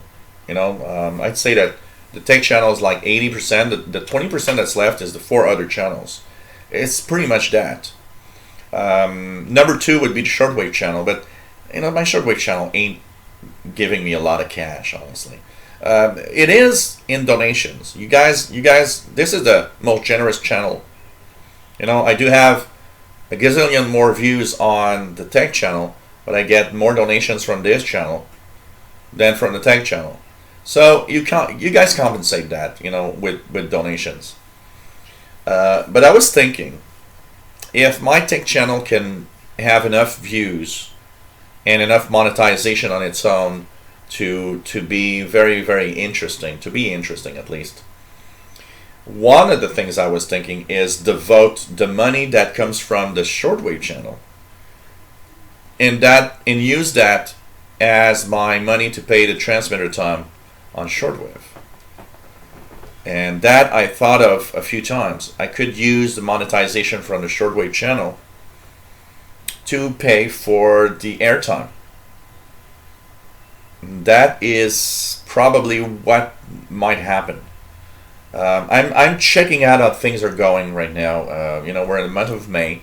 Year is still we're still not halfway through the year. A lot of things can change, and with YouTube, there's a lot of things that you just don't control. And the big rant I would have on YouTube is you got zero control. You have control over how many views you got. You got control over, if you work hard on different little things. But there's tons of things that are out of your control that are crazy. I mean, first there's YouTube itself that has all these new regulations and rules all the time because they get hit by this over there. So now they make this new rule over here, and that hits you because, when you did that rule, it means I couldn't do this anymore. Or, all sorts of, just look at the number of people that have been kind of pissed off because they decided, hey, let's do a rule at 1,000 subs, 4,000 hours of views to be monetized. I got a lot of people that send me little, messages saying, you know what, I was looking at you. You were kind of, my role model. I could see you and you make a living out of it, and I was like, wow, this is cool. I want to be like Jill. And I got some people telling me I want to be like you. It's like I'm amazed at all you do. And when that hit, and they were honest YouTubers, and some of them are at 200, 300, 400 view subscribers, slowly getting, bigger and bigger. A lot of them said, you know what, the hell with it. That kind of pissed me off, and I'm not going to do it. I don't know. If somebody asked me once, what if you would start off from scratch today? Would you do it? And it depends. If I start from scratch with the same conditions behind me than I was in 2010, 2011, when I started YouTubing. Honestly, for the first 2 years, I didn't make money. For the first 2 years, I think it took me about a year, something like a year before I had my first YouTube monetization pay. And on YouTube that uses AdSense, you get money when it gets higher than the threshold of $100. I think I had my first $100, I don't know, about a year, 10 months to a year into it. And it's that first time, it's that time you're all excited, you just got $100. And you're all like, well, I've got $100 in my bank account. But I was a tech guy full time. I had the tech job that was giving me my salary, and YouTube was like, I'm trying out something. And it became bigger and bigger, and now it's big enough that it's actually I can make a living. I can actually make a living. I'm not rich, and last year was, I like to say it, last year was that time when I thought maybe I should, just the hell with it. We're going to stop because monetization was so bad. So if things would continue the way they are, Bobby, is that the voice of shortwave might be realized through all of that, having the transmitter time being paid off by what I get off of the shortwave channel, and living on the rest as my own income. So something like that, something like that. All I can say, Callum, is finding love over shortwave is probably the worst idea in the world. You have more chances of staying alone. Ralph Bender, hello there, nice to have you here. And yep, better late than never. Absolutely. Miguel Almash says the National Association of Shortwave Broadcasters are meeting this weekend at former HCJB engineering plant in Ecourt, Illinois, where HCJB transmitters were built. Yeah, I didn't know it was there. Man, they had really such a huge operation. HCJB was huge, crazy.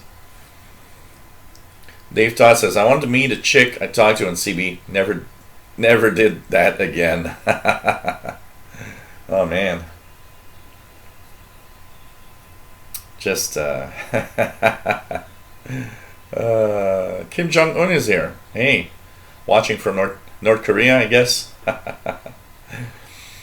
Daniel O'Connor, nice to have you on board from Windsor, Ontario. Zach Antle says, I don't know if I told you, but there's a French fashion designer I watch on YouTube, and her accent sounds completely different to yours. Well, one of the things you gotta understand is that French from France and French from Quebec doesn't sound the same. It's the same as English from the United States and English from the UK. Doesn't sound the same. And even there, just look at within the United States. English from the south of the United States and English from north of the United States. Even that is a big difference. So, it's but we do understand each other, That's the important thing.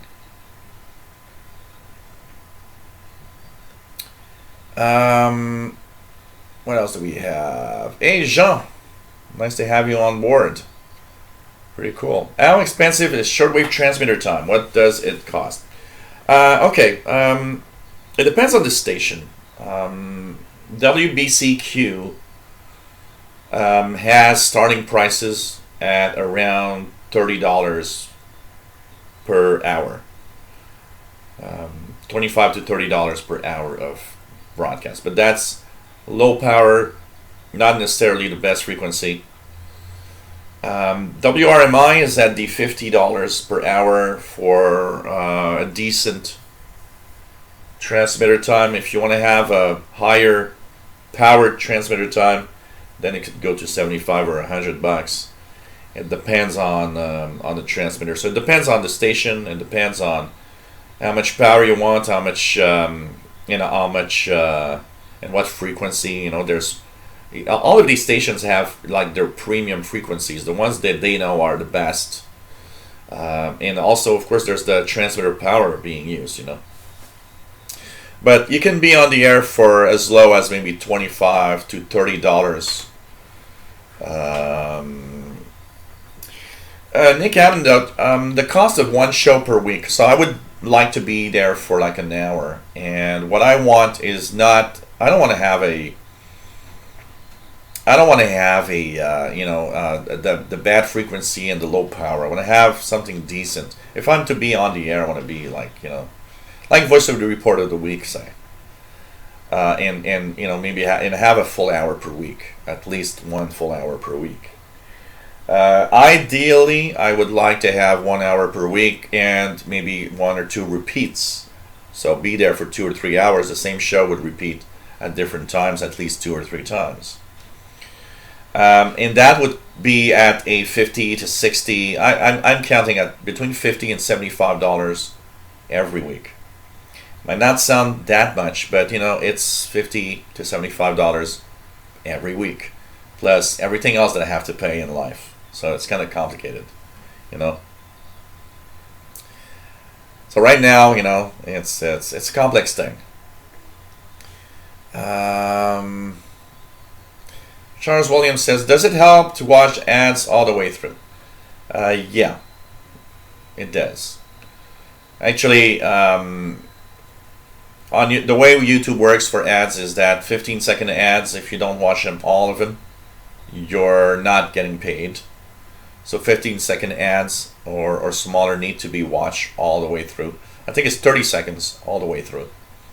If an ad is longer than 30 seconds, apparently if you watch the first 30 seconds, there's an amount. But here, disclaimer, I am not allowed to talk about ads and not allowed to talk about you clicking ads. So if you watch an ad because you want to watch an ad, do not watch ads because you want to give me money. It doesn't work like that. Anyways, it doesn't work also because AdSense has a way of noticing that you might watch, for example, the same ad over and over on the same guy. So they kind of stop. They're not going to give me money every time. They're just going to kind of realize, okay, we'll remove those views because. So there's a adjustment, and every month when I get my AdSense pay, which is typically on the 21st of every month. So in my case, it's coming Monday. There's a adjustment. They have removed a certain number of a certain amount of money that is from what they consider to be invalid. So it's kind of So, anyways, I am going to continue and see what is happening. And my idea would be to use my shortwave channel revenue and use it for the broadcasting on a shortwave channel, on a shortwave outlet, and have a 1 hour show. So like Voice of Shortwave or whatever, and have some kind of show. Hey Douglas Perry, nice to have you on board. Cosmic Lettuce, Jill is a role model for me. I should not be a role model for anyone. I'm such a bad guy. Man. Ralph Bender says, can't be the truth, you must be rich. You're the king of shortwave land. Yeah, that's true. I am the king of shortwave land. I did declare that my room here was my own country yesterday. So I am the king of shortwave land. That is true. Now the problem is that I need to have population in shortwave land that pay taxes. That's the biggest problem, because there's only the king. David Arden, KJ4CMY, nice to have you on board. Oh, man.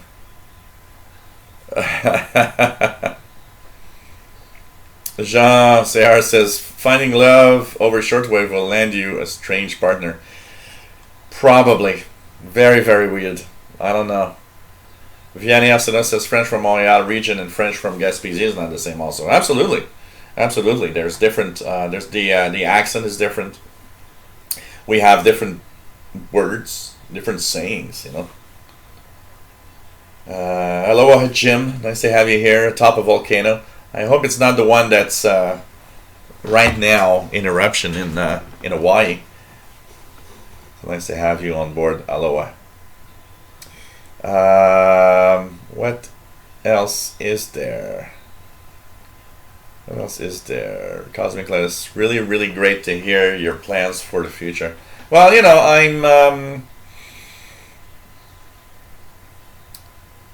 I'm totally nuts and totally crazy. So of course I have, and I'm planning and working on YouTube. Trying to, I also have YouTube plans. So I am working on a new show that would be on one of my channels. I got 5 channels that I monetize. I got like 20 channels, but in reality, I only take care of 5, which are the 5 channels that get monetization. the 15 other channels, I'm totally abandoned it. They're free and there on the web, and there's one that I will keep for like there's one that I have some songs that I've sung. For example, I've a video of me singing Space Oddity from David Bowie, and I was thinking, well, I'll post some little videos of me singing or whatever, Paul the cat, pooping in his litter box, or I don't know, something like that.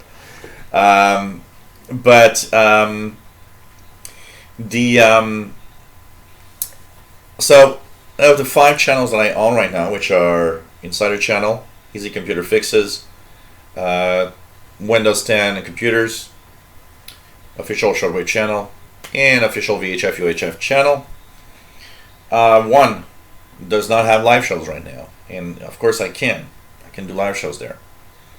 So I'm thinking of a off-the-wall show. So that's why right now I'm actually destroying everything in the back of the camera, because that will be my setup for that show. I plan to do something that would be non-tech related, and I don't know, a kind of anything goes type show where we talk about anything. Maybe rant about whatever, and it would be the kind of show where I would probably be, ranting away at the royal wedding or something, or whatever interests people, anyways. So I'm looking at that. I'm looking at, okay, what time and what would be the best time, and what day of the week would be the best to do it. Also, I'm doing it in also the aspect that I am already a little overloaded with all the work, with the fact that I do have a week like this week. I took my day off on Thursday, where I usually do tech shows, because I needed to recharge my batteries. I was tired, and I was like, okay, I need to take some time off. But in a typical week like this week, I would have had 4 shows, two tech shows on Thursdays, a shortwave show on Friday, shortwave show on Saturday, plus my participation to CKUT International Radio Report tomorrow morning. That's a lot of stuff, plus making tons of YouTube videos every day. So typically I'm the kind of guy that doesn't have a life right now, which is not a good thing, because you get to a point where sometimes you're like, the hell with everything, and I don't want to go there. I don't want to reach the point where I'm going to just say the hell with everything. I just can't continue like that. So I have to do it in a way that it's going to be entertaining, and I want to do it in a way that I want to, like this shortwave show, like the tech show, I want to just feel that cool, today I've got that show and I want to do it. I want to do it. It's cool. Because once I do a show, it's a commitment, and you guys have noticed that I don't very often postpone a show and say, oh, there won't be a show today. It happens, but it doesn't happen very often, because it's my work. So I got to be here and I got to do things. So there's that show that I'm trying to think how it could be. I'm trying to build a very funky, weird-looking set that people are just going to say, what the hell is that? And it's going to be part of the show. And I got a few ideas with that. And cheap ideas, the things that don't cost a lot of money. It's like, wow, it just looks cool, I will be investing in a little more lighting systems, because I've got my lighting system for what I do here. I'll have another lighting system for the other side, so that when I do shows, I don't have to move around the lighting or anything. All I have to do is switch them on. I switch the lights for here, or I switch the lights for there. So there's a lot of things happening, and I'm nuts. I'm probably totally nuts, but my future plans right now involve YouTube in a very high rate, and maybe other possibilities coming. So, all of that together, anyways, just crazy. So, what else do we have? Max Headstrong says, Jill is a shortwave rock star. Kind of. David Arden says, I cut off any ad after 1 minute. Try to support the videos. I watch the ads, but some of them are one of the things that is funny is even I, as a YouTuber, okay, will tell you one thing. When I watch a lot of other channels. There are a lot of channels that have content that I find interesting. But, and I'm a YouTuber, so of course I'll be easy on the ads. Of course, if the ad is a 15-second ad, I'll let it go through because I totally understand that guy's being paid for every time. But I'm not crazy. When an ad is 3 minutes long, so I'm not gonna forget it. I'm not gonna watch a 3-minute long ad. Okay, that's one problem of YouTube. I think any company that posts a 3-minute ad on YouTube doesn't understand YouTube, because nobody watches your ad. Okay, nobody watches your ad. I'm sorry. What I find cool on YouTube lately is the 6-second ads. I think those are perfect. Just a 6-second ad. It tells what it has to say, move on to the content. And that is great. And that doesn't annoy people. And I think every ad on YouTube should be 6 seconds. Everything. There shouldn't be different tones. Everything on YouTube should be 6-second ads, and that's it. You know what? People would be less annoyed at ads if that would happen. Kind of interesting. Yes, I do have a guitar, Fender Stratocaster, David. Cosmic Lettuce, I have a Twitch account, actually. I've never streamed from it. One of the ideas I had with the off-the-wall type show that I want to do would be maybe try a simulcast of Twitch and YouTube together. I've an idea of how to do it. That could be an interesting idea, and see what happens with that. Sus Mohik, hello there, says, Will a 20-meter antenna hooked up to a dongle receive the bands and frequencies the dongles say they will usually 500 kilohertz to 6 gigahertz? Well, one of the things about a very wide band receiver is that no single antenna will perform well everywhere. So you got to remember that. So, for example, the 20-meter band antenna will be very good on the 20-meter band, but should still be quite good within the shortwave range. So, say from 1 to 30 megahertz. Where it will actually slowly get off is the farther away you'll be from 20 meters, the worse it's going to perform. But not everywhere, because an antenna has harmonics of all sorts and these weird things that if it resonates at specific frequencies in different places. So you'll have little spikes of reception at different areas depending on the frequency. If it's a multiple or of the 20-meter band. But on a very wide band receiver, you will not have a single antenna that performs well. Just an example, my ICOM ICRD500 here in the back, it has 2 antennas for a simple reason. Sloper for long wave, medium wave, and short wave, and VHF, UHF range has its own VHF, UHF vertical. So it's typically you should have at least 2-3 different antennas for a wide band and even more. Nick Amando says, your lens also has a flag. You would need an anthem. Have you thought of a short melody ad tune for the show? Yeah, that would be something that I would need. Actually, I've got tons of offers of different viewers of the channel here that are musicians and that gladly would do little short melodies for the intro, for the show, and everything. I've had so many of really, really cool people saying, "Hey, you want to have a jingle for your shortwave show?"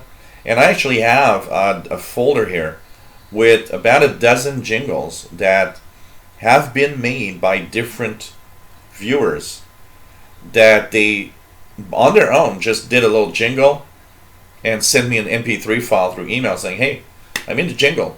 You know, it's yours. You can use it. Do whatever you want. I'm happy to have done it for you." You know, and some of them are really great. I would need to do something about that. Calvin, yes, tomorrow I'm on the International Radio Report at 14:30 UTC via ckut.ca if you want to stream. And here in Montreal is 90.3 FM. So, yep, tomorrow I'm on the International Radio Report, absolutely.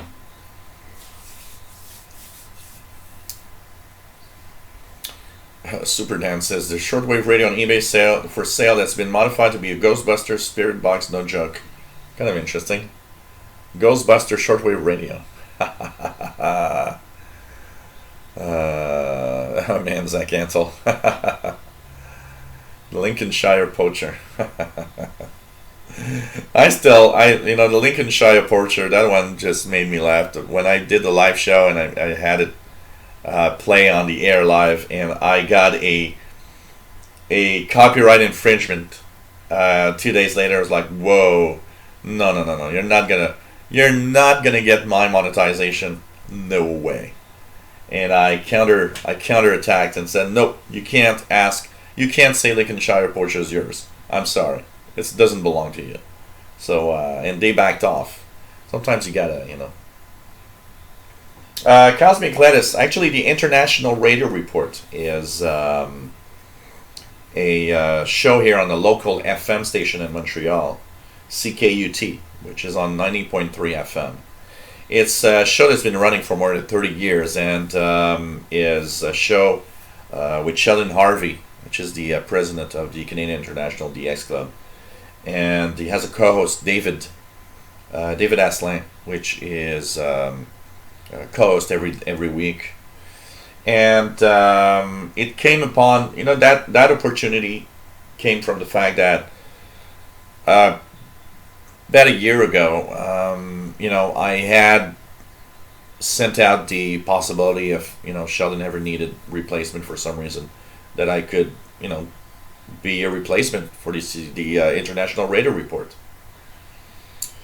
And came an occasion where he was down at the Shortwave Fest and he needed a replacement. And that's when all started. He said, look, can you come over for a few weeks, see how the controls work and everything. And since then, I kind of got hooked. So I was there for 3 weeks in a row. And I got hooked. I was like, you know what? I like being here and I like participating in the show. And but I don't want a commitment of every week. I don't want to be there every Sunday morning. So I kind of worked out, you know what? I'll be there every 2 weeks. So every 2 weeks, I am on the International Radio Report. Now, you can listen to that online. The station, CKUT, has an online website with live streaming, which is ckut.ca. The show airs at 14:30 UTC. That's 10:30 a.m. Montreal. For you, Cosmic Lettuce, that's 9:30 a.m. tomorrow morning. You can stream it live. But there's also the archive. So you can go on ckut.ca, click on the archive, and listen to the show after it was broadcast. They put it on around 24 hours after the show was done. So and it's a show about radio, and I've been having some positive feedback from Sheldon and from a few people saying, you know what, you fit in great in that show. It's like you're really natural, but I blabber here. So of course it's like, for me it's an easy thing, I already talk a lot in these shows here. So of course 30-minute show, if I have to add my little point of view or say it or talk about something, I don't have too much problems, and it's kind of an easy task for me.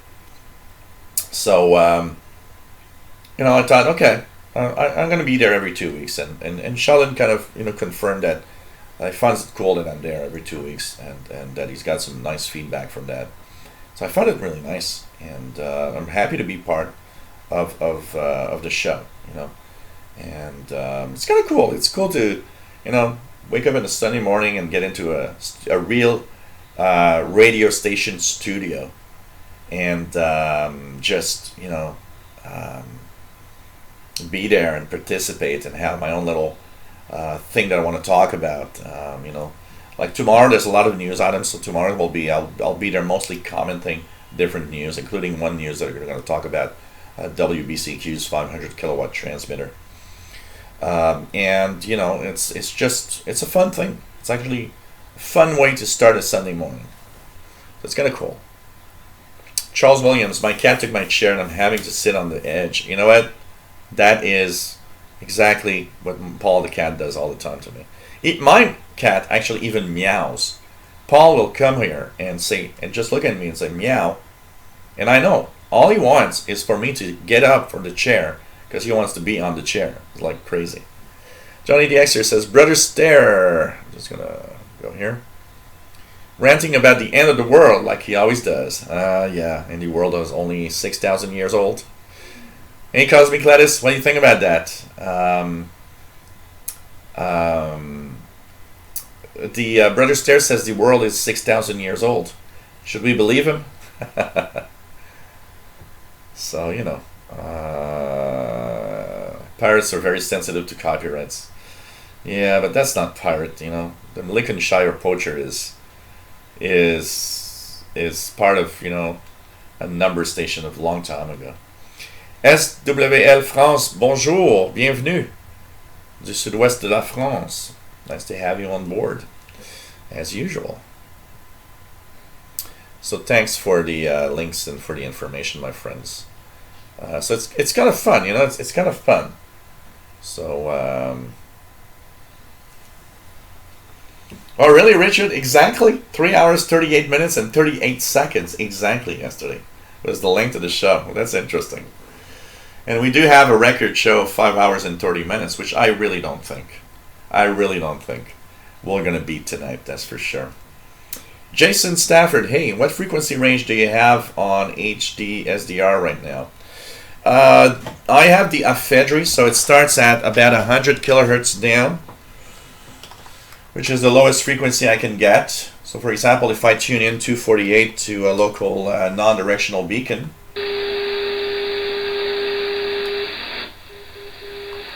you hear the non-directional beacon for the local airport. Something is wrong because that is stronger than usual. That is usually stronger than that. Something is wrong with my antenna, I'm pretty sure. And it goes all the way up to 30 megahertz. This is a long wave, medium wave, and short wave Ephedry, AFEDRI software defined radio. So it covers the main shortwave bands. Super 20 Dan says, added an extra chair for my cat, doesn't work, still wants mine. Yeah, well, it's interesting. I've noticed that my cat, I got two of these chairs here, and I noticed that he always chooses the same one. So what I've done is I've looked at which one he wants, and I use the other one. And usually he doesn't complain. He goes on the same chair all the time. So it's kind of funny, Play piano, harmonica, guitar, and drums. Thanks, Anita Extra. That sounds like you are a pretty good musician here. I play guitar. I'm not very good at, honestly. I'm not very good at it, but I do. I took some guitar lessons and stuff like that, and I do have a Fender Stratocaster and a Marshall Valve State amp. SWL France says 9745, a radar type transmission.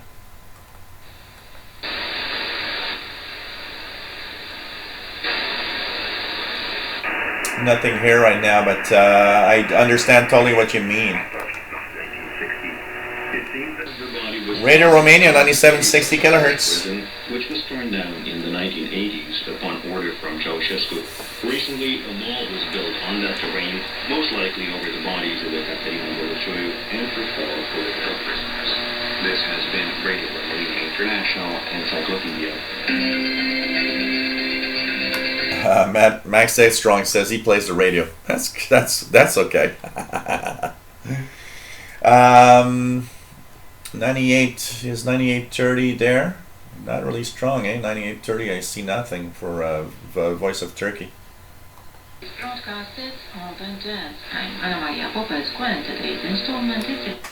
So,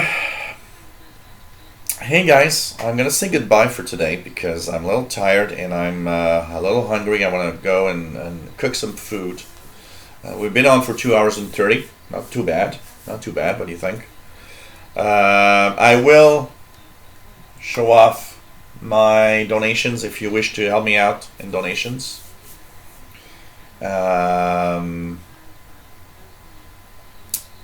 If you like so put on paypal.me/shortwave or go on your PayPal account, send it to the Yahoo email you see here. Patreon.com/radio and computers. Hope you enjoyed. And basically you can send me a little something here. So thanks for everybody who donated. Got some donations yesterday and today also. Yeah, I will try. I will remember not to fade now. I gotta fade. No more emails here, so it's okay.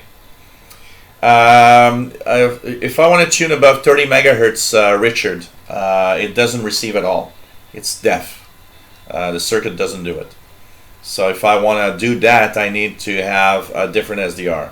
I can put the dongle. You know, if I, for example, I can add this little RTL SDR dongle and use HD SDR and tune, you know, above 30 megahertz if I want.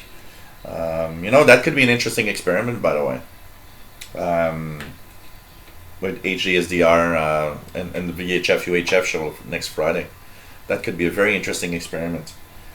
Play around with this RTL SDR to VHF UHF stuff. Thanks everybody that have donated, by the way. I've got some donations yesterday. I've seen some arrive today. It's much appreciated. Really, really cool, you guys. Thanks for supporting me. So 2 hours and a half yesterday, today, 3 hours and a half yesterday. And so that means I was on for 6 hours total in 2 days. I think that's not bad for shortwave shows. Next show is Friday, that's coming this week, Friday, May 25th. We will be on the VHF UHF channel. We're going to do some VHF above 30 megahertz listening. Talk about scanner radios and so on. And whatever comes to our mind. Maybe tune some amateur radio satellites. Who knows what we're going to do.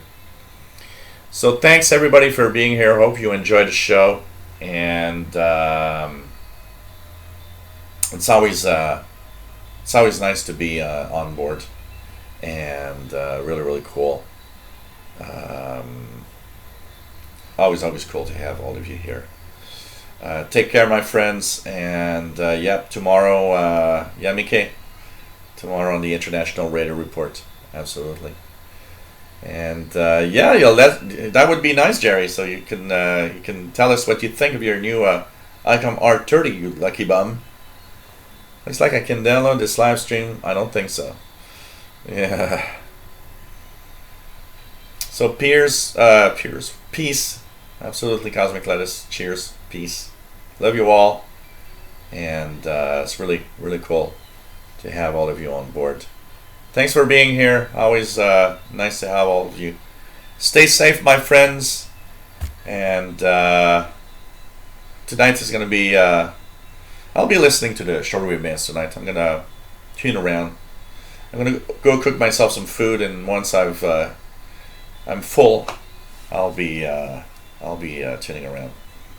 Take care, everybody. Love you all. Stay safe, please. Bye-bye.